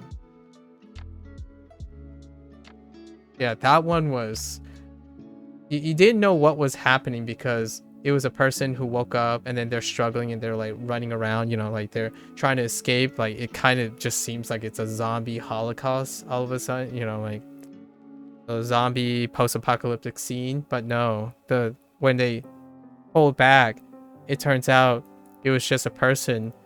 Everyone's witnessing their punishment, right? They forfeit their lives when they committed crimes that are irredeemable crimes. So they turn it. Is the one where they are strapped down or was plugged into their heads. Yeah. There are a lot of that. So it's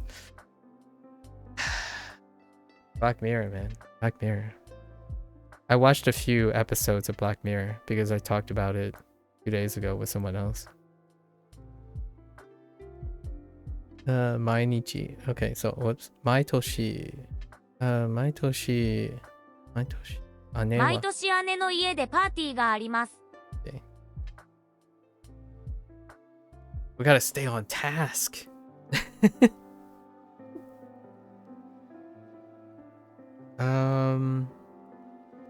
Arimasu. Oh. Wait.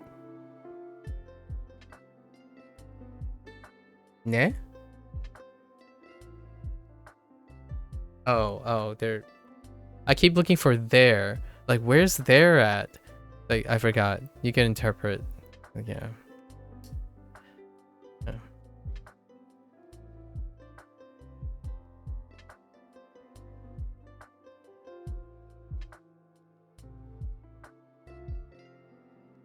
Toshi.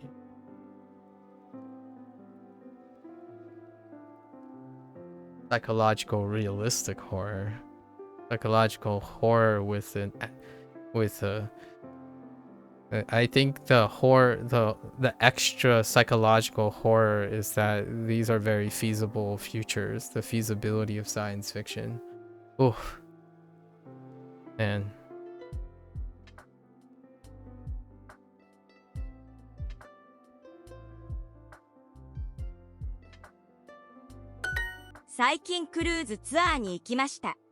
What's scarier than something that realistically could happen?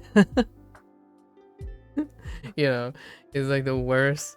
It's one of those like hypotheticals, like, oh yeah, but it's not far from the truth. Ugh.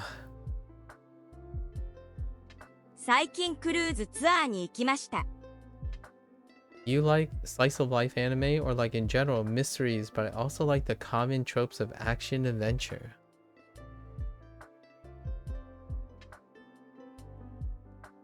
Okay, let me see. Slice of life. Okay, in general or like in general mysteries. The slice of life component. Tropes of action and adventure.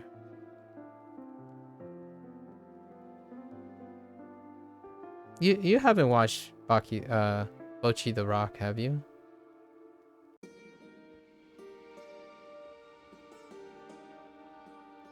Or you know, low key. Hold up, I've got what the name of this, but I forgot the name of this anime, but let me try to find it. Have you watched?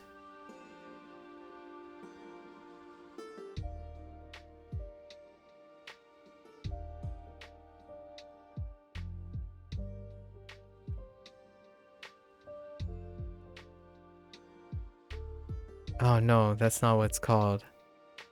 Oh no, I don't know the name of it anymore. It's about 4 girls to go to at Antarctica.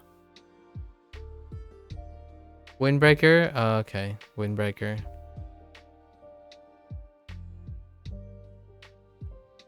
Fair enough. That's pretty pretty trendy, if I have to say so myself.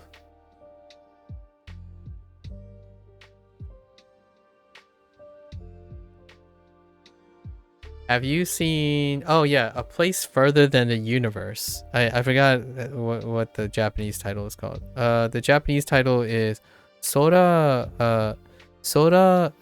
yori mo Taoi basho. A story that leads to the Antarctica. Sora yori mo Toi basho. Oh, that's not exactly what that says, but it's a one-off series. It's 13 episodes. It's about high school. It's a slice of life, but they want to go to Antarctica. They want to take a trip to Antarctica, or like, I forgot what it's called. What do you do when you? I've got what the expedition, an Arctic expedition.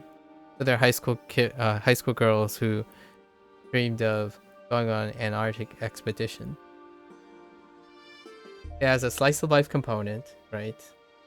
It's in general, there is some mysteries. The mystery is about the relationship between their relationship between why they want to go to Antarctica. So it unfolds and explains why they want to go to Antarctica. Because it's very particular, like why Japanese girls in high school want to go to Antarctica. So that's the mystery. And the common trope is the adventure they go on to get to Antarctica. If they do or not. I'm not gonna, I mean, like, do they get to Antarctica? I don't know. You tell me. It's 13 episodes. It's a mini series. It's based on a graphic novel. So, or like a graphic novel. So it's a self-contained 13 episodes. Pretty, got that balance of all the things you've cited so far. At least the way I interpret it. So it's definitely a slice of life anime. So we're not talking about like they're gonna flip out and transform and like fly to Antarctica or something crazy happens and like a millionaire takes on a boat. Like there's none of that. It's a slice of life. So it's actual high school kids working to try to get on to a Japanese expedition to Antarctica. But the mystery is you're trying to figure out like this is oddly specific. So what's going on there? So there is a mystery component to it. And it's an adventure because they're trying to get to Antarctica. That's the thing. That's the first thing that came to my mind. It has a beautiful song. It has like lots of beautiful songs in this. And it deals with philosophy.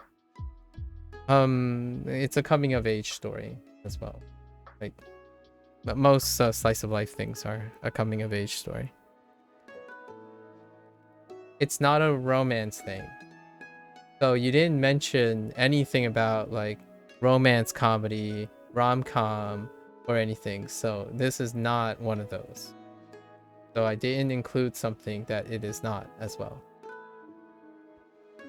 So no romance comedies. Not one of those. Recently, I just watch whatever is thrown at me, even if it's not popular. Yeah. Kamiya, you edgelord. I know you're edgy as heck. Don't be denying it. I'm just kidding. It's irrelevant. You like romance comedy too, but you didn't tell me that. Okay, I'm trying to fill the the criteria. I don't think I have one that is also a romance comedy on top of it. Yeah, not off the top of my head. It's what I started on, like Toradora. Of course it's Toradora that you started on. Heckin'.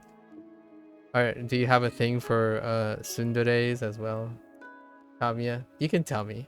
You have a thing for tsundere? No, sorry. Saikin. Well, it's not my first anime, but I like the trope. Yeah, the tsundere trope. Saikin. Okay. 最近クルーズツアーに行きました。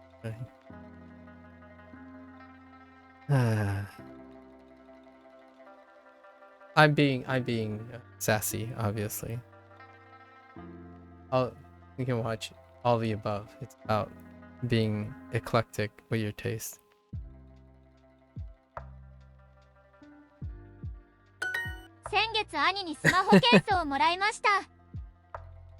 One cannot become cultured by, not dabbling in everything, right? Like if you deliberately avoid trendy things, that means you have no experience with it. So you become less cultured. Not that you're not cultured overall, like not that you don't experience culture, but you do. Avoiding something means you're less cultured in that. So yeah, I do jump on the. What was my most recent jump? I don't know. I watched Jujutsu Kaisen season 2. I watched the most recent season of Demon Slayer as well. You're just a consumer like me? Are you trying to say we're the same? Are you trying to make us equivalent? No, I'm just kidding. Listen, boy. I have like a whole 10 decades ahead of me. No, I'm just kidding. Just kidding. Just kidding. I don't know why I'm so sassy today. I need to stop. I need to stop. I retract all the statements that I've just... Yeah, you've seen those too? Yeah. Okay. So you're telling me, Hamiya, you're going to watch all of Star Trek starting tomorrow.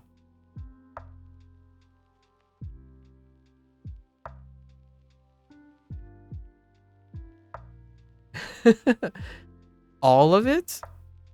Wait. So you've seen all of Star Trek? Oh, now we have a lot of things to talk about. I think we're gonna have to not say too much, but if you've seen all of Star Trek, man, do we have stuff to talk for a lifetime? Holy heck. Wait. Okay, maybe just next gen. Okay. Just next gen.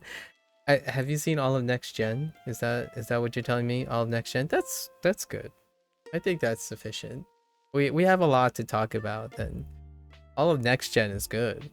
Like there's so many topics to talk about in next gen. Oh, but when you were younger? Okay. Like 13? That's not enough to process the implications of next gen episodes? Boy, I oughta. That's fine. Was your father into it or something? How the heck? You're only 24? Yeah, true. You're so young. Then get to... No, I recently watched it. So, I only watched... So, do you know... When I watched all of Star Trek, this was, less than 2 years ago. I've watched all of Star Trek up to the current reboots. So what I mean is I am current on the reboots. But like not the reboots, but like the new Star Trek stuff. But now it's a waiting game. I started less than 2 years ago though. I didn't know anything about Star Trek. Greater than 2 years ago, I didn't know anything about Star Trek. I still love it. So we're talking about the original generation, next generation, Deep Space Nine, Voyager, Frontier, Picard, Strange New World, Lower Decks, Prodigy, the Star Trek movies, all the original Star Trek movies, and the reboot alternative universe Star Trek, you know, the J.J. Abrams and stuff movie. I'm a Star Trekkie, I guess. I really fell in love with Star Trek. I hope they continue to respin science fiction until it's no longer science fiction. Sengetsu Ani ni I really need to 先月兄にスマホケースをもらいました。ケースをもらいました。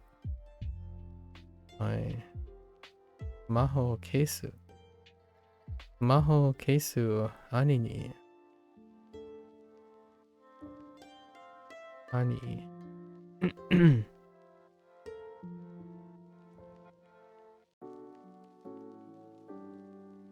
先月1ヶ月に3回ハンバーガーを食べます。You haven't seen any of the newer movies? I feel like the newer movies were more of an entertainment value, so yeah. I feel like my knowledge is basic and I'll have those aha moments if we talk about it. Okay. Most of my days consist of studying, working, and like trying to fit in time for fun stuff. I know, right? The story of everyone's lives, Kamiya. No, I'm just kidding. Alright, I really need to stop. I'm a little toxic too. Okay. I promised I will try to say that was the last one. that's the last one for today. No more sass. No more sass. 1ヶ月に3回ハンバーガーを食べます。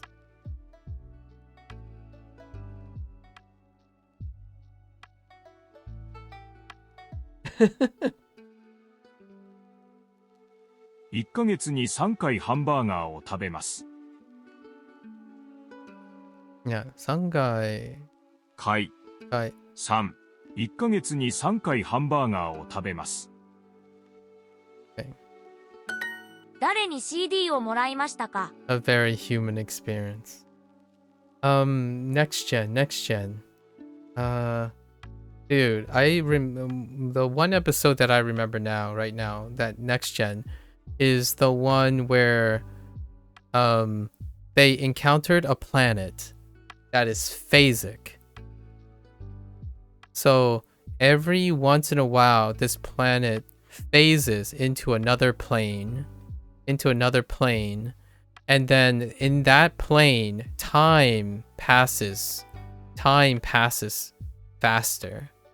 So the crew landed on this planet and interacted with the human, like wanted to, interact with the thing, and then they needed to leave because when the time dilates, the time will move. So by the time they phase back into the universe, into the time plane that they are in, there would be like tons of years would have passed, right?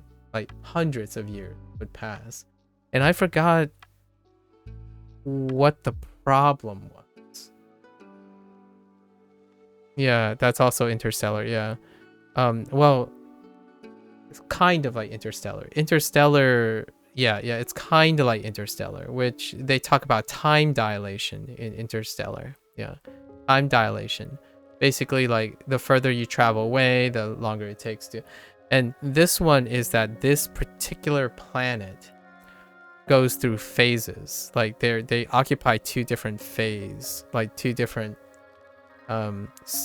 statuses, where in one state everything else proceeds, like time flows normally, per se, normally. Oh, I think they might have crash landed, as in they needed to get off the planet because they need to continue on the normal flow of their universe. But this particular planet just happens to go through phases. So, and they only had like a specific amount of time before it phases away.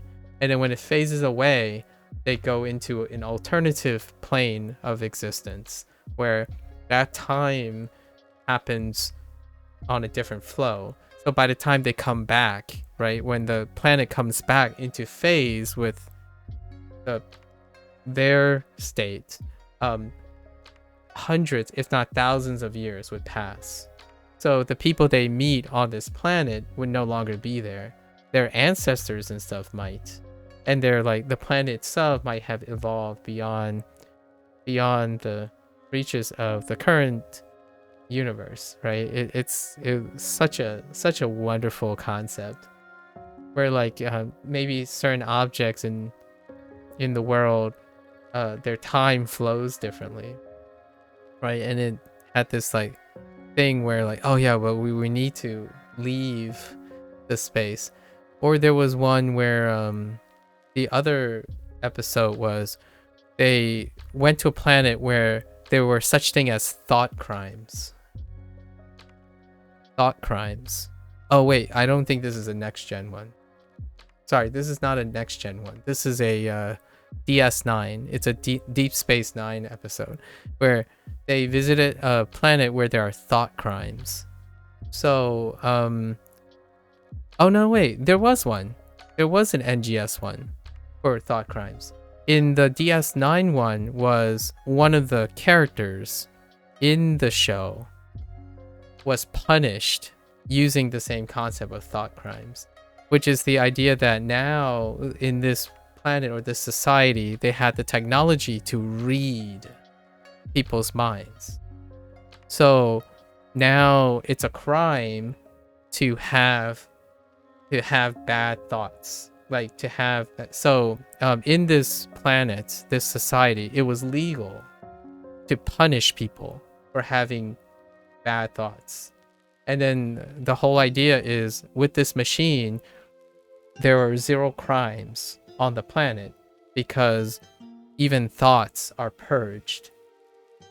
And the secrets, there was a dirty secret here because those people who had thoughts, how do you stop them from having those thoughts?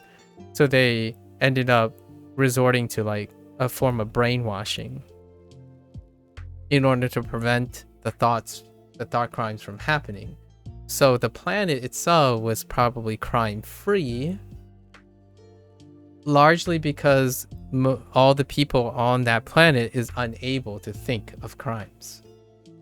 So whether that's ethical or not, the crew of, the Enterprise landed on this planet and they have other thoughts. And I think the neatest thing about why this is possible, in my opinion, is because Star Trek does one thing that most shows do not do as a start. Because we have to remember that Star Trek, the people on the Enterprise, is coming from a utopia. I think this is one of the neatest setups for perspectives in science fiction that was pulled off for this type of background. And I don't think any other science fiction has ever tried to pull this off, where the people that you are following, like the perspective of the crew that you're looking at, is largely coming from a utopia. As in, so whatever they're doing is working. Now you enter all these societies and these different things and you're seeing alternatives that may work. However, because the crew is from their own utopia, it makes for an interesting thing about saying, well, who's right and who's wrong? And what is, this one was cool. The thought crimes one was cool. In DS9, one of the characters got captured. And that character, the whole episode, you witnessed him being in a prison. Like for years. And there was an interaction. Most of the scene took place in one room, in a prison room, and he had this friend in the room, right? And they tried to save food, and eventually his friend died, right? The companion in the friend and stuff, and it all turns out that it was a simulation in his brain.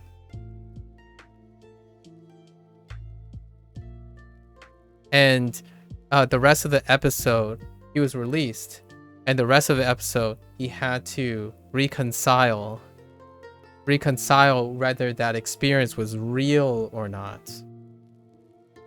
And the thing about the brain is that all the experiences were real to him.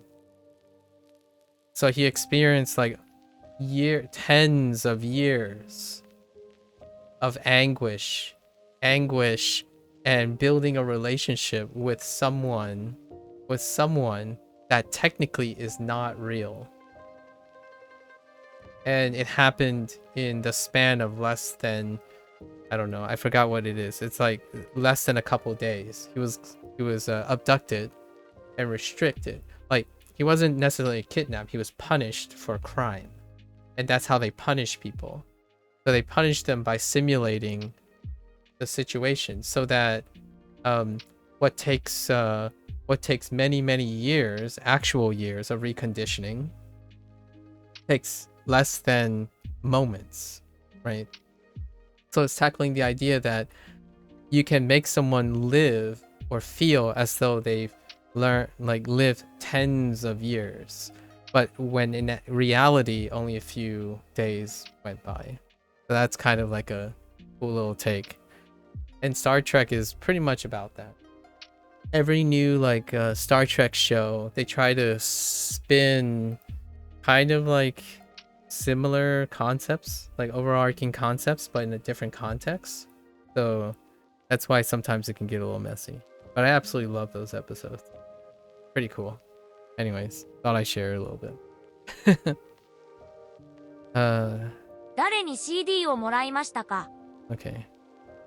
誰に CD をもらいましたか？1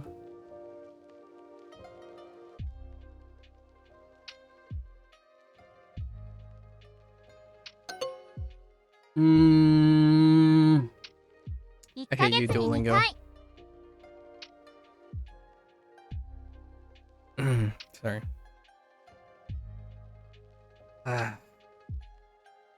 2回。1ヶ月に2回。花さんも今2年生ですか？花さんも今2年生ですか？ I think you can challenge challenge your philosophy professor with so many of the Star Trek episodes. I wonder how you interpret it after rewatching since it's been so long. Yeah, that's kind of one of those things. Like, yeah, you don't even have to watch Star Trek. You just have to hear Star Trek, right? What I mean is the dialogue, the ideas are timeless. The ideas themselves are timeless. So if you're not bound by that need for eccentricity, for I don't know, hyperstimulation, if you're not like a new age hyperstimulation requirements and stuff, the intellectual stimulation from Star Trek is timeless, in my opinion. And it's a kind of a double-edged thing with Star Trek though, because if you have a knowledge base of all the concepts that Star Trek has covered, oftentimes when you're watching science fiction, it can like steal the win from a lot of science fiction, because generally that mass of content, you'll probably see it recur in many content over and over again. However, the interesting thing then is to focus on how it is different, draw comparisons. So oftentimes I find, like, when I watch The Expanse, right? The Expanse is a great example of a modern sci-fi space drama or space opera. Yeah, Expanse is a good one that tackles a lot of things that overlap Star Trek. Yeah, it gives room for new ideas. Indeed. I wouldn't be doing this if there wasn't room for inspiration and new ideas, right? Content creation would be a very, very, very small, struggling place if it only operated on novelty alone. I think the human race would be in trouble if it operated on only new ideas alone. Like, what I mean is like needing exceedingly novelty things, exclusively novel things. Hana-san mo ima 2年生ですか? Oh.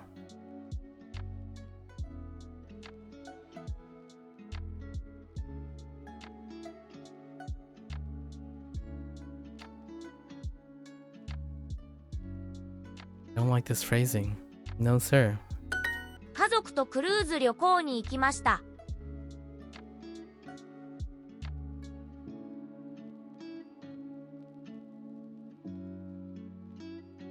料 Cruzu Ryori.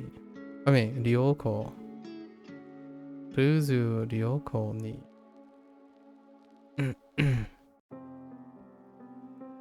家族と来月も歌舞伎を見ます。来月も歌舞伎を見ます。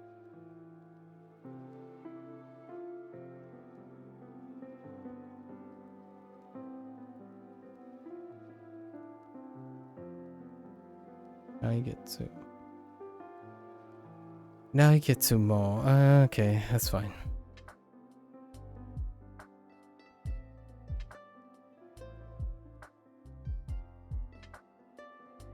Oh, are you gonna be a meanie here? Okay. 毎年友達にプレゼントをあげますか？毎年友達にプレゼントをあげますか？あげます。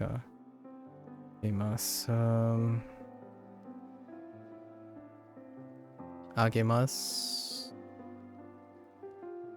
か？友達に毎年4時間ぐらい携帯でゲームをします。4時間ぐらい4時間ぐらい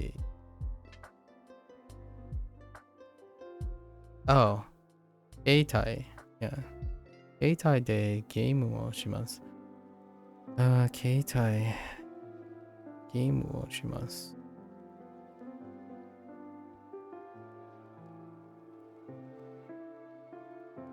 携帯で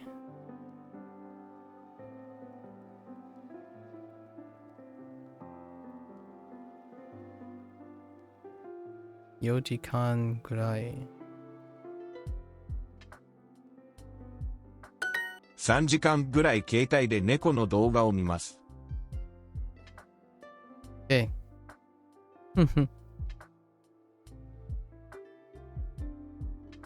Like when differing perspectives are added to an idea. Indeed.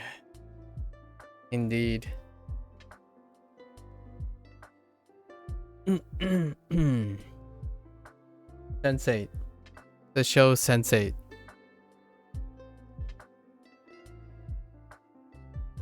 It's quite literally the premise of Sense8 is literally having different perspectives on the same thing. With a twist.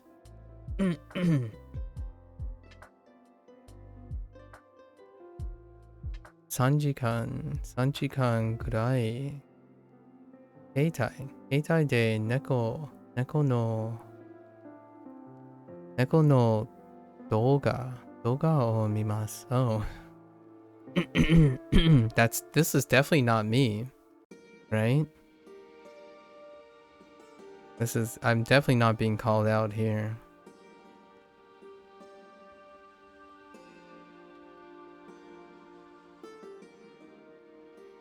Because I don't watch them on my phone, that is.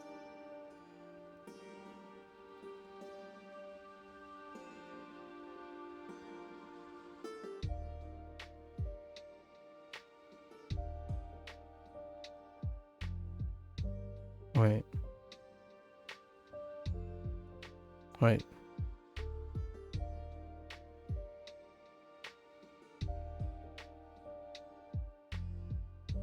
猫の動画買いたいで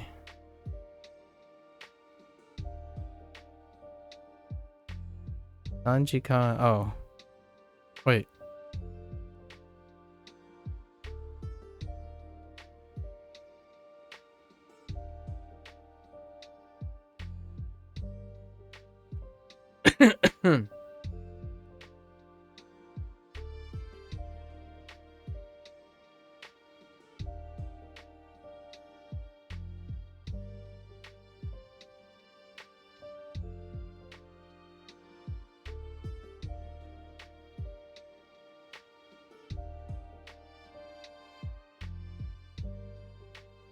I like dogs more than cats. You like dogs more, but cats are cute like the stubby ones? Listen, there's another person here. Excuses is not around to defend cats. Excuses don't like dogs and like cats more. 3 hours of only cat videos? Yeah, 3 hours. What's wrong with that? Wait, but I'm missing something.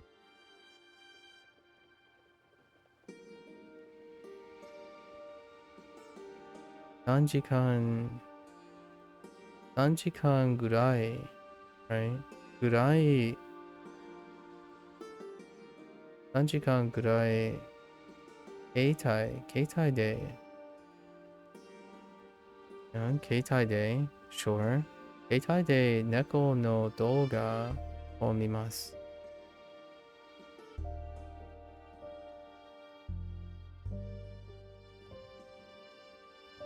Do they want me to say long? They're cuter when other people have them and not me. Yeah, that's fair. It's not that I don't like cats. It's just that I won't have one as a pet. Oh, that's fair enough. I watch.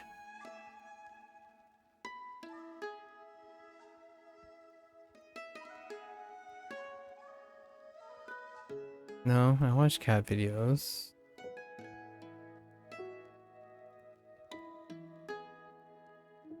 Like, you like ferrets, but I won't have one of those? Yeah, that's fair enough. I like red pandas, and I won't have one of those. Kappa. Sorry. Something's missing here. I don't know what.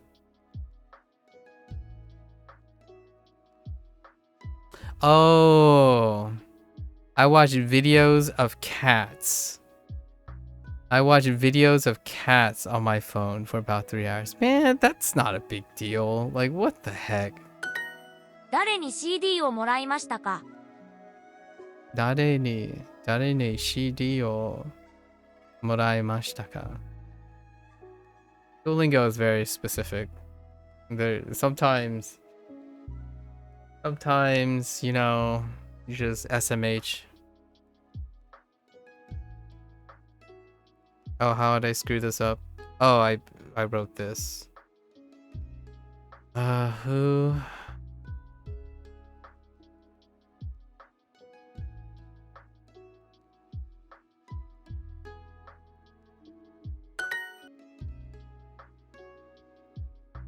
Prepositional phrases, man. Get more with Super Duolingo. Yeah, Duo too picky about how you arrange it, even if it makes sense both ways. Yeah, and it's you know what the irony here is, because of colloquial speak. Like, what I mean is because of regional English. Like, I would say cat videos, but if someone said neko no doga, and I had to interpret it, right? Like, if I had to tell someone in English, like, oh, what did that Japanese person just say? Cat videos. I wouldn't tell them videos of cats. That's one extra word to say. So it's like cat videos. It's obviously videos of cats. So in a way, it's kind of funny, but at the same time, it's like, yeah, I kind of get it, I suppose. Because if you keep saying videos of cats, it kind of helps you with all the knowing things, like the particles, but you're trying sometimes function over fashion. I don't know. I don't know where I'm going with it. Yeah. Then get to I'm so behind. Need to go. Oops. 先月初めてそばを食べました。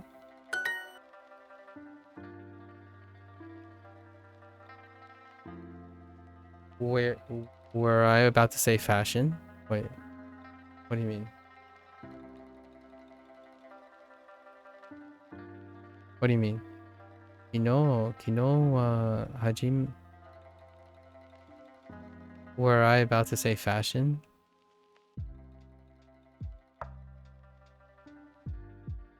No, I don't know what I would say fashion for.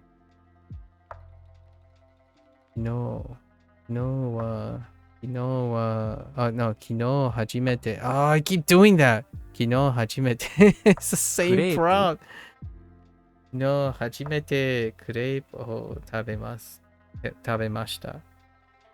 カイさんはドイツ出身ですか？ Oh, function over fashion? No, it's not really that. So that's why I retract. That's what why I retracted. It's more like function over preference, but that's kind of like fashion, but it's more like function over preference. So the reason why they're such sticklers for a very specific like target when you're in your common language, when you're doing this stuff, is that they're trying to achieve a point. However, fashion would be like a preference. So I prefer that it said cat videos. However, the function, why they say videos of cats, is because they're trying to stay consistent with the no particle. The no particle. I'm like, yeah. So it's the word I would be looking for is it's more like a translation versus interpretation. Interpretation.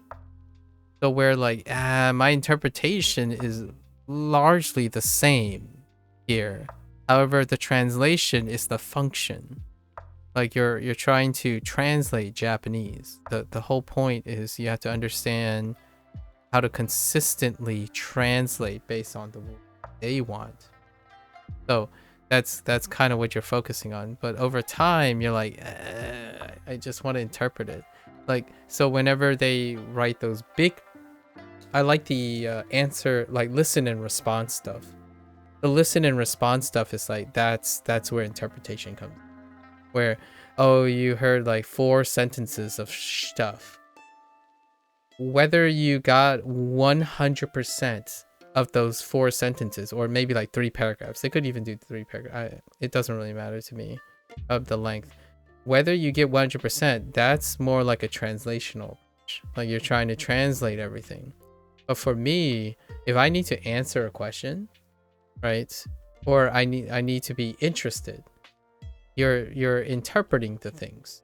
So if you like get 70% of the stuff, well, you're gonna fill in the other 30% whenever you get to it. So a lot of times that feels like the natural state of conversation. However, they're not interested in that. That's not how they're designing the exercises. You definitely do that when translating. You end up summarizing. Yeah. カイさんはドイツ出身ですか？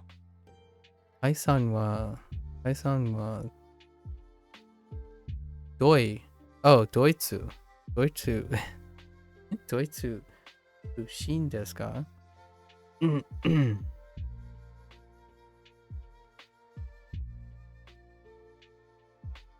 ？Yeah, like this, right here. Since it's contextless. However, you need to translate this.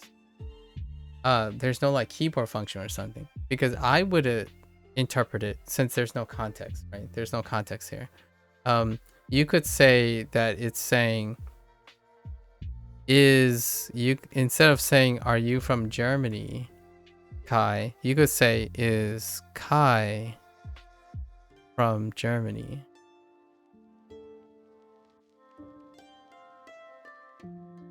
Right? Because Kai is the topic.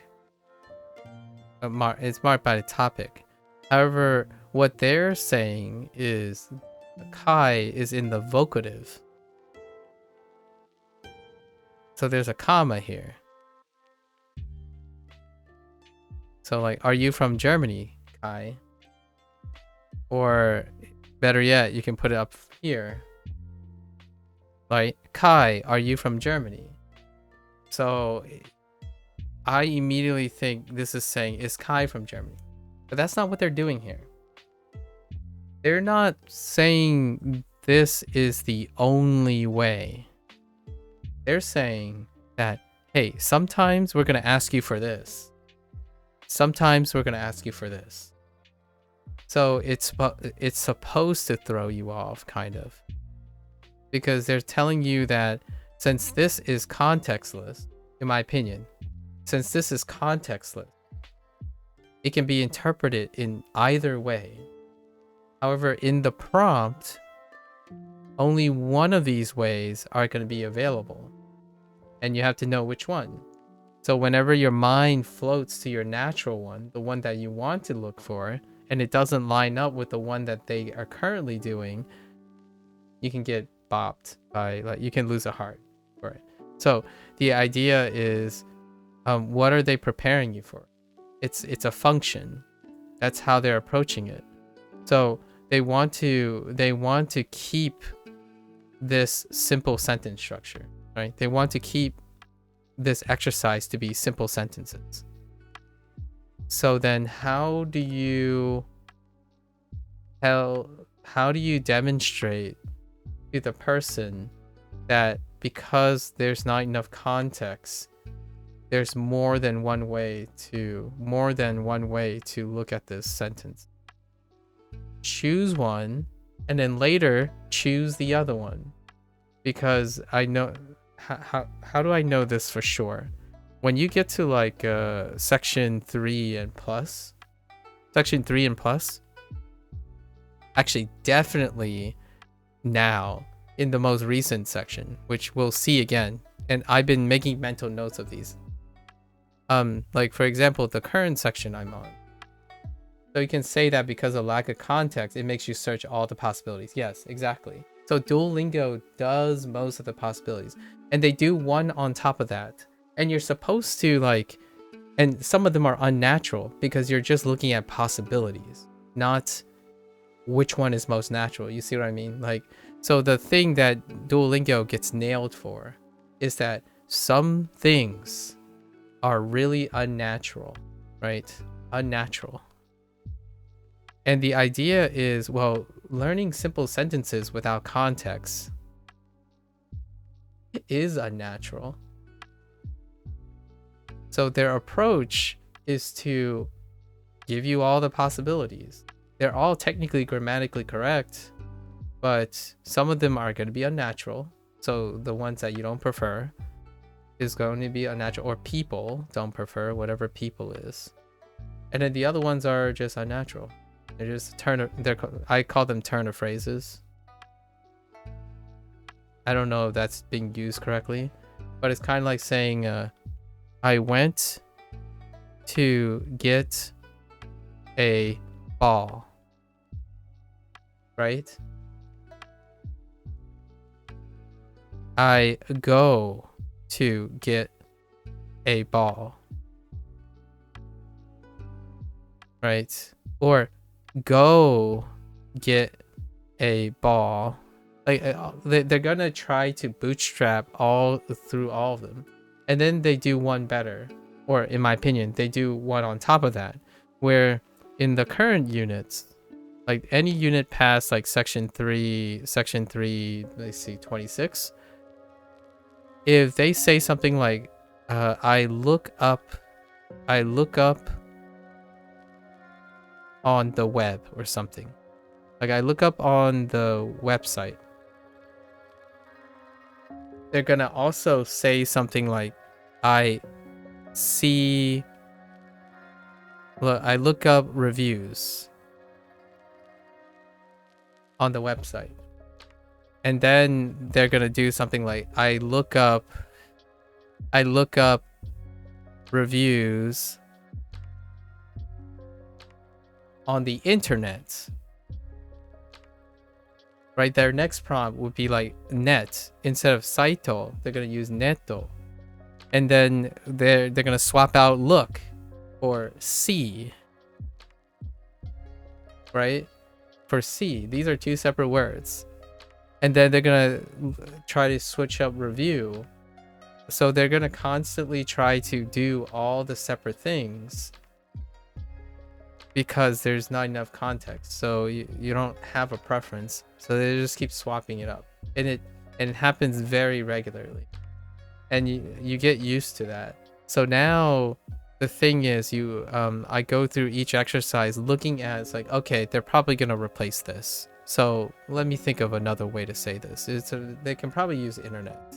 And like, well, if you're looking up something, you could also see it, or you could read it, right? I read reviews on the website instead of I looked up reviews on the website. It's a turn of phrase. Now you're reading instead of looking them up. And in this same unit, they use check. Check suru. So now you check reviews on the website. So that's kind of how they're doing it. And they do it with the approach of all the particles too.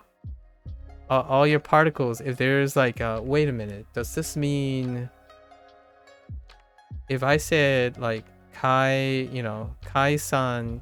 no, right? Kai-san no, I don't know, pasokon, right? I don't know why I'm doing like multiple things, but like, is this Kai's computer?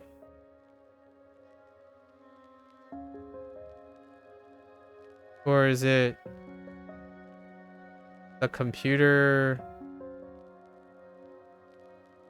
Like, that's a really bad example. What's a good example?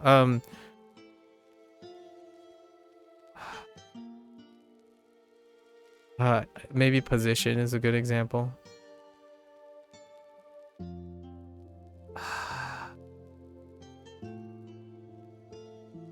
Oh, I got one. So like, I'm just gonna write in random things like Tokyo no yoru. I have no idea why I just wrote English and then hiragana, and then suddenly I'm in romaji. Just go with it, okay? Just go with it. It's whatever came first. So what do you think this means? You could say Tokyo's night. You could say night in Tokyo, or nights in Tokyo, or you could say Tokyo nights. And since it's in a simple sentence, you might not know the nuance. It's a simple sentence, so there's no like technically context. But do you think all of these three things are saying the same thing? I mean, in a ballpark, it is kind of the same thing. All of these are the same thing. So when you're in your like target language, or like when you're in your common language, it could be any of these. Sometimes. I'm not sure about Tokyo nights, but I know that nights in Tokyo, Tokyo and Tokyo nights can can come up. I have better examples, but they have to come up. It's happened quite often. Do I like it? You know what happens, right? It makes the exercises longer. The lessons get longer. There are more lessons if you do it that way.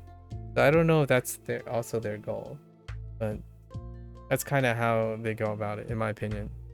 They still accept some though. So if you had unlimited hearts, for example, you can test if they accept all of the above. Sometimes they do.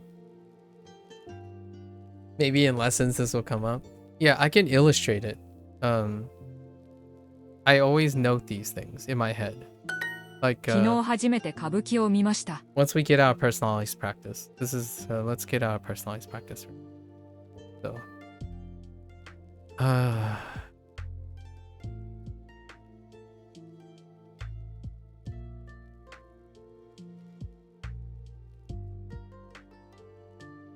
and let's not get started about moving your prepositional phrases everywhere, right? You could technically say, I saw for the first time. I saw for the first time a kabuki performance yesterday. Or you could say, yesterday, I saw for the first time a kabuki performance. Or you can move I saw a kabuki yesterday. I saw a kabuki performance for the first time yesterday. Or you can say I saw a kabuki performance yesterday for the first time. You can say all of those things. I don't think it's a Japanese problem. Obviously, it's a English thing. That's why they don't have keyboard. In my opinion, someone already asked a bunch of times why they don't. What my take on it? They made a comment like, why can't we enter keyboard? Why don't we have keyboard access? Keyboard access to this, it's like, can you even imagine? That, in my opinion, can you even imagine? I don't know. I'm sure they can program it and all that, but still, it's kind of funny. Like, which answer do you want? Yeah, it's definitely an English translation thing. Yeah, for sure. Like when you read that Japanese thing, it's going to be that way. Sometimes you might be able to move like time or something, like ima, or something. You can move it around a little bit, but generally people are really a stickler for the ordering, the natural ordering of sentences. But in English, I don't think so. I honestly don't think so. It's like, what would you say this sentence should say? For me, I would say yesterday I saw a kabuki performance for the first time. Because I see yesterday as a topic, kino wa, and then the rest. So yesterday I saw, and they do this, by the way, occasionally. And how do you know? Because some of the prompts yesterday, oh no, I write in all caps, that doesn't help. Some of the prompts yesterday will be capitalized, and then they want this structure because it's the same. Like in English, there is something different in English. However, it's going to be the same when you're translating from Japanese. There is an important nuance to putting yesterday front or the end, but it's not that big a deal. Yeah. So it's, yeah, and things like any day. So days can go for front or end. It's random, which, by the way, you can enter this. It will probably be accepted. Prepositions. There was just one time I got nailed for moving a prepositional phrase into somewhere and they didn't take it. I was a little miffed, just a little bit. We bit miffed, but it happens all the time.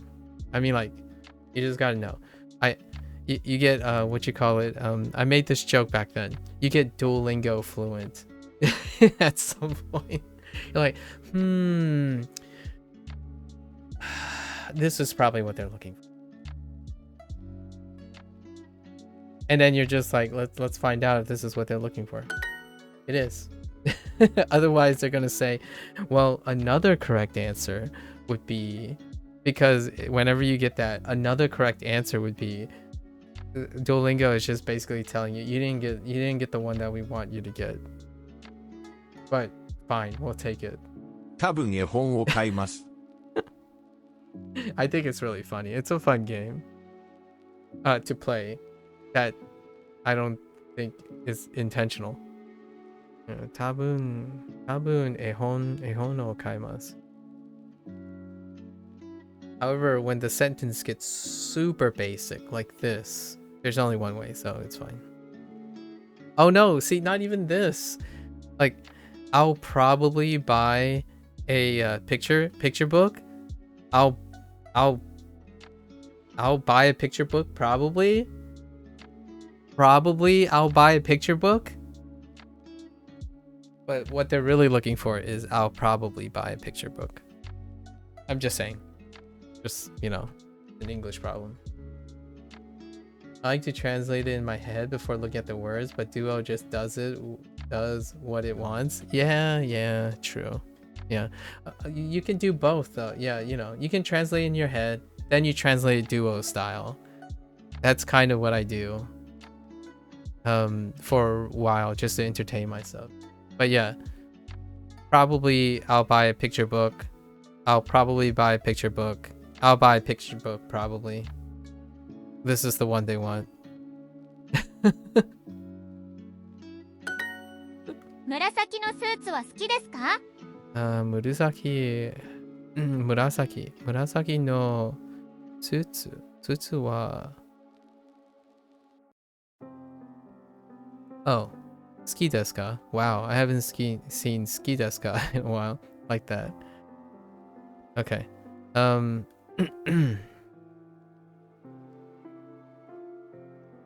This one's fine. You like purple suits. No way around it. I think it's actually fun to mess around with English. It really does show how much you know about English too. This is why I don't learn Japanese very quickly.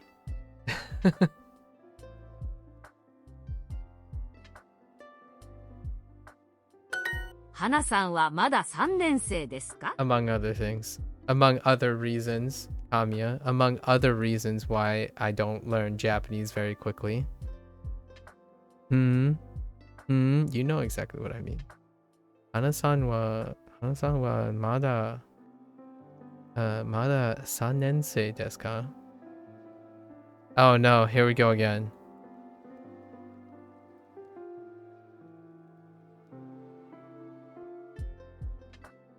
See this. Hana, like, are you still a junior, Hana? As opposed to, is Hana still a junior? It's fine. この紫の靴下はおしゃれですね。Okay.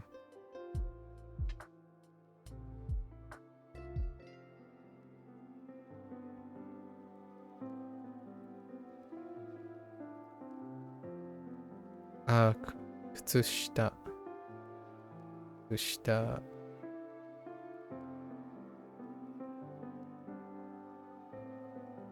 Oh, how about this? Right.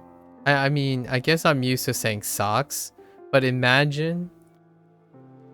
just imagine if they say a sock. Alright.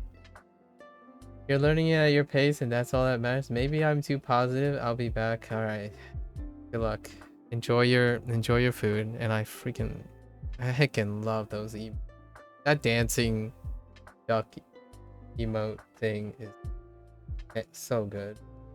A goose thing. ボランティアサークルもいいですね。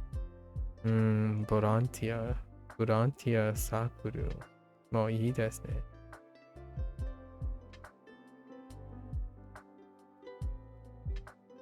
That's Pretty Goose.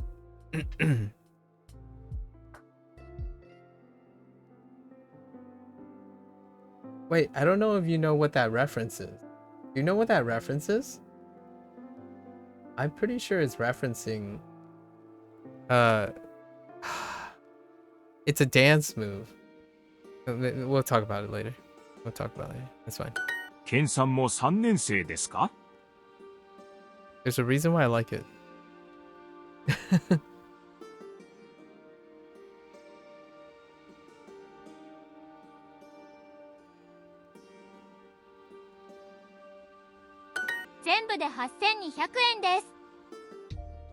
Alright, let's focus. 全部で8200円です。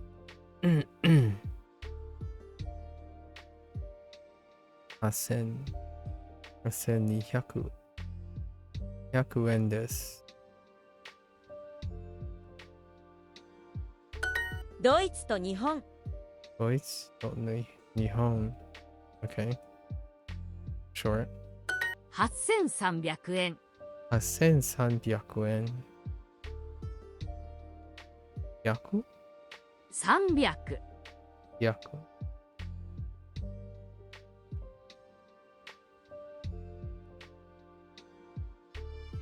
いつも子供に絵本をあげます。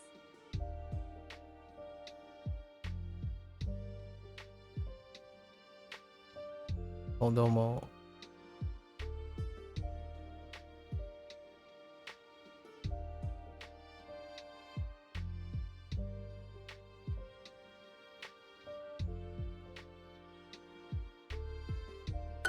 花さんもアニメサークルに入りませんか？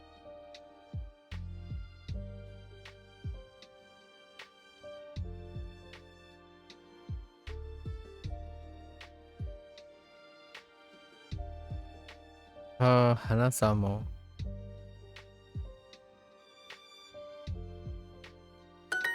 Okay. Alright, alright, alright. Let's focus. We got this. 新しい。600。何年生。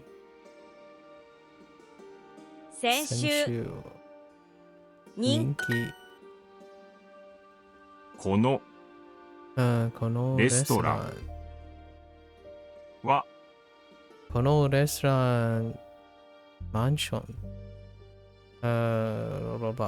マンションマンション私のマンションの近くです。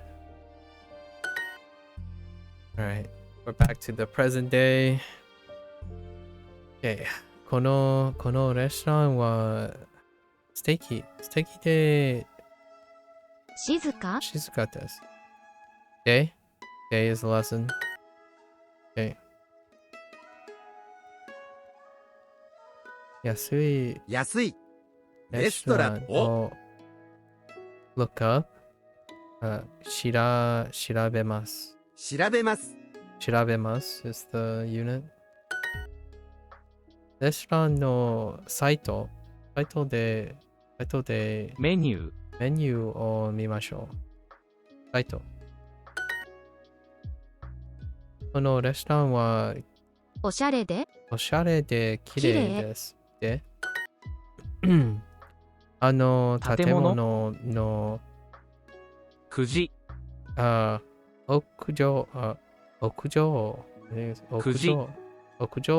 レストランがあります。屋上。どんなレストランですか？おしゃれで賑やかなレストランです。Yes. Yeah, they're both na adjectives, but only one not. Yeah. Okay. The na thing and de. そのピザ屋は建物の屋上にあります。そのピザ屋は建物のWait, can I? そのピザ屋は建物の屋上にあります。屋上にあります。屋上。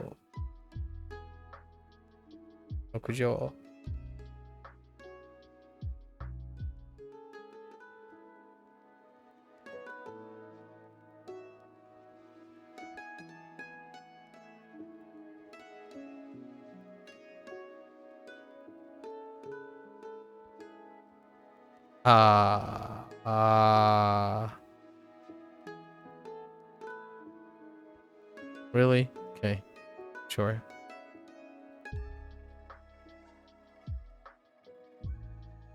Yeah, this is a good example of what I'm talking about on the building's rooftop, as opposed to a rooftop on the building. ステーキと日本料理どちらがいいですか？ Here's 料理。日本料理がいいです。安いレストランを調べます。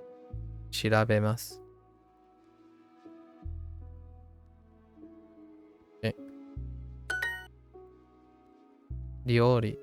ブラジル料理はどうですか？いいレストランを調べましょう。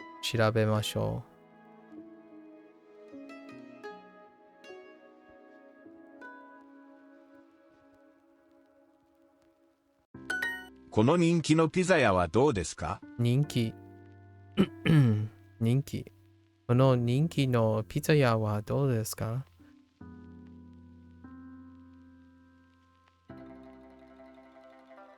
今日は日本料理が食べたいです。料理。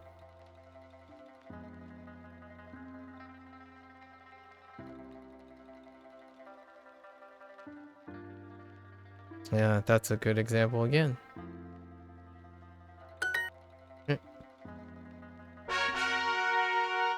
Off we go. 場所。少し。少し。外。人気。2月。vegetarian。このこのレストランの食べ物はベジタリアンです。ベジタリアンです。駅。3分。3分。人気。少し。場所。最高。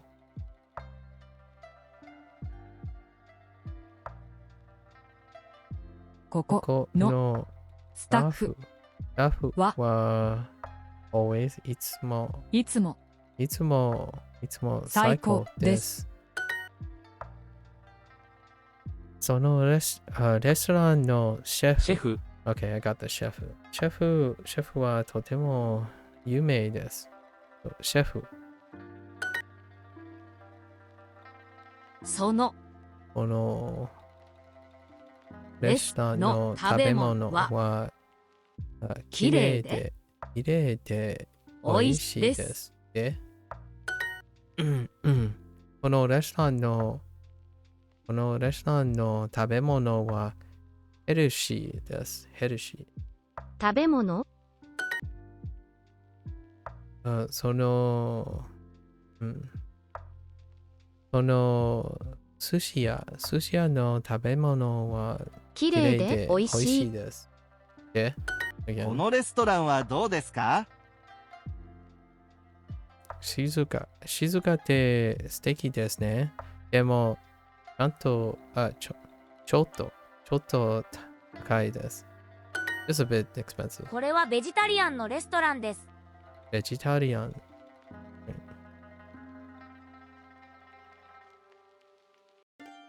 これは。Wait. これは。So they flipped it again with これは。ベジタリアンのレストランです。何が食べたいですか？何が食べたいですか？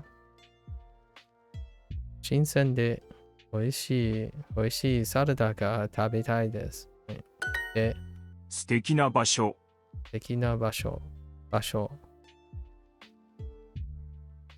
賑やかで楽しいです。賑やかで楽しいです。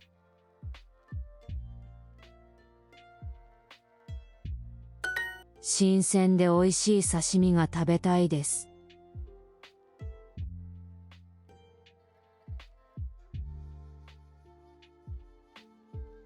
Oh, swap for tasty and delicious. I prefer to use the word delicious anyways. And レストランの中は少し暗いですね。少し。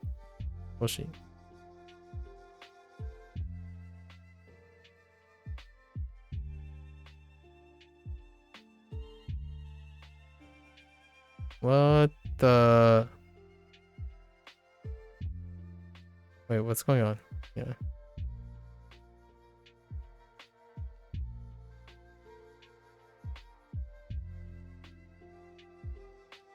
Okay. All right. Introducing the Duolingo. Okay. ネットでチェックしませんか？ネットででチェックチェックしませんか。チェックしませんか。I think I put in the 2.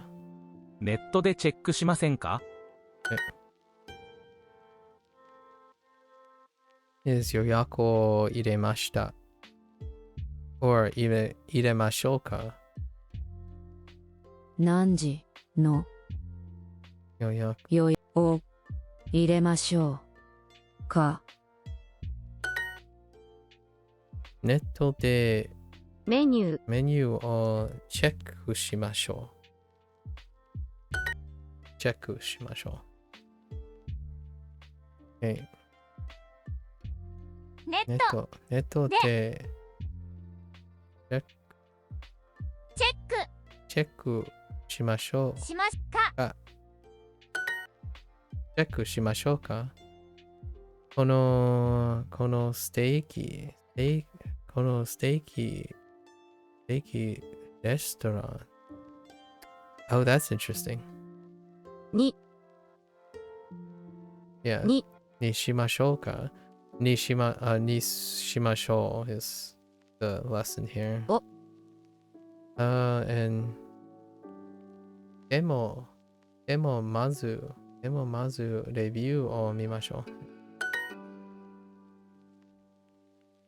チェックする。レビューをチェックしましたか。チェックお願いしの Oh. のちゃんとレビューをチェックしましたか。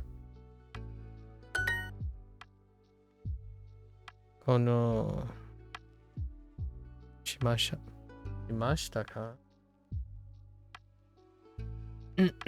このレストランにしませんか。レビューはままです。チェックする。予約を入れますか。入れましたか。Full fat phrase, the entire phrase. 週末は多分混みますよ。週末は多分混み。Wait, did I recall 混み? Yeah, I did. 混む。週末は多分混みますよ。混みますよ。Oh, I forgot about そうです。I think I forgot そうですね。じゃあ、金曜日に行きませんか。チェックする。ネットでチェックしませんか。じゃあステーキにしましょいや、ステーキにしましょう。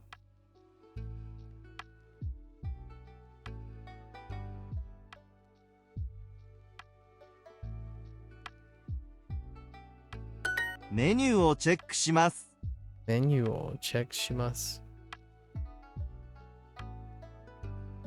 そうですね。ブラジル料理を食べましょう。そうですね。ブラジル料理を食べましょう。料理。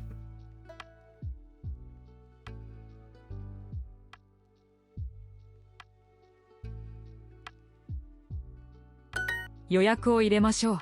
予約を入れましょう。But they can't give an item a human touch. On Etsy, you can find something.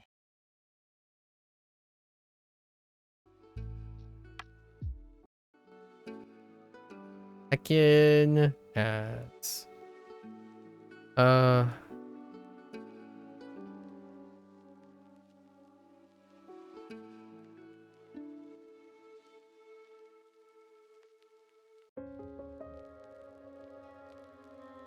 今予約を入れます。今予約を入れます。Okay. Alright. Go. Yeah, I didn't see any new vocabulary besides "so desu ne." I missed. このこのレストランレストランはは私私ののマンションマンションのの近近くくです。です。ネットでメニュー、メニューをチェックしましょメニう。メニューューをチェックチェックします。しましょう。あ、します。Oh, yeah, not even. Okay. 建物の屋上にレストランがあります。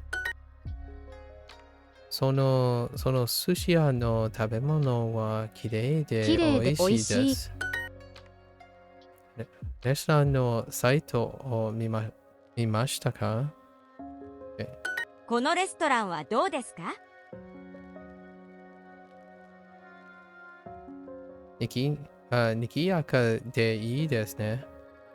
でも、少し高いです。このレストランの食べ物は本当に美味しいです。I mean, 美味しくないthat's kinda,ステーキは、oh, 最高でしょ。Okay, that kind of rules that out. 最高。どんな食べ物が食べたいですか？ Okay, moving along. で、このレストランのシェフは本当に最高の最高有名 Alright. どんなレストランですか？どんなレストランですか？とても綺麗で美味しいです。この人気のピザ屋はどうですか？人気？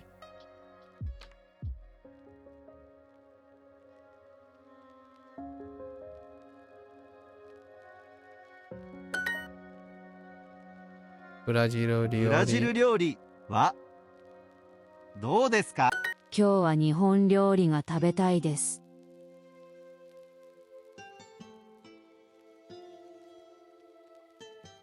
レストランの中は少し暗いですね。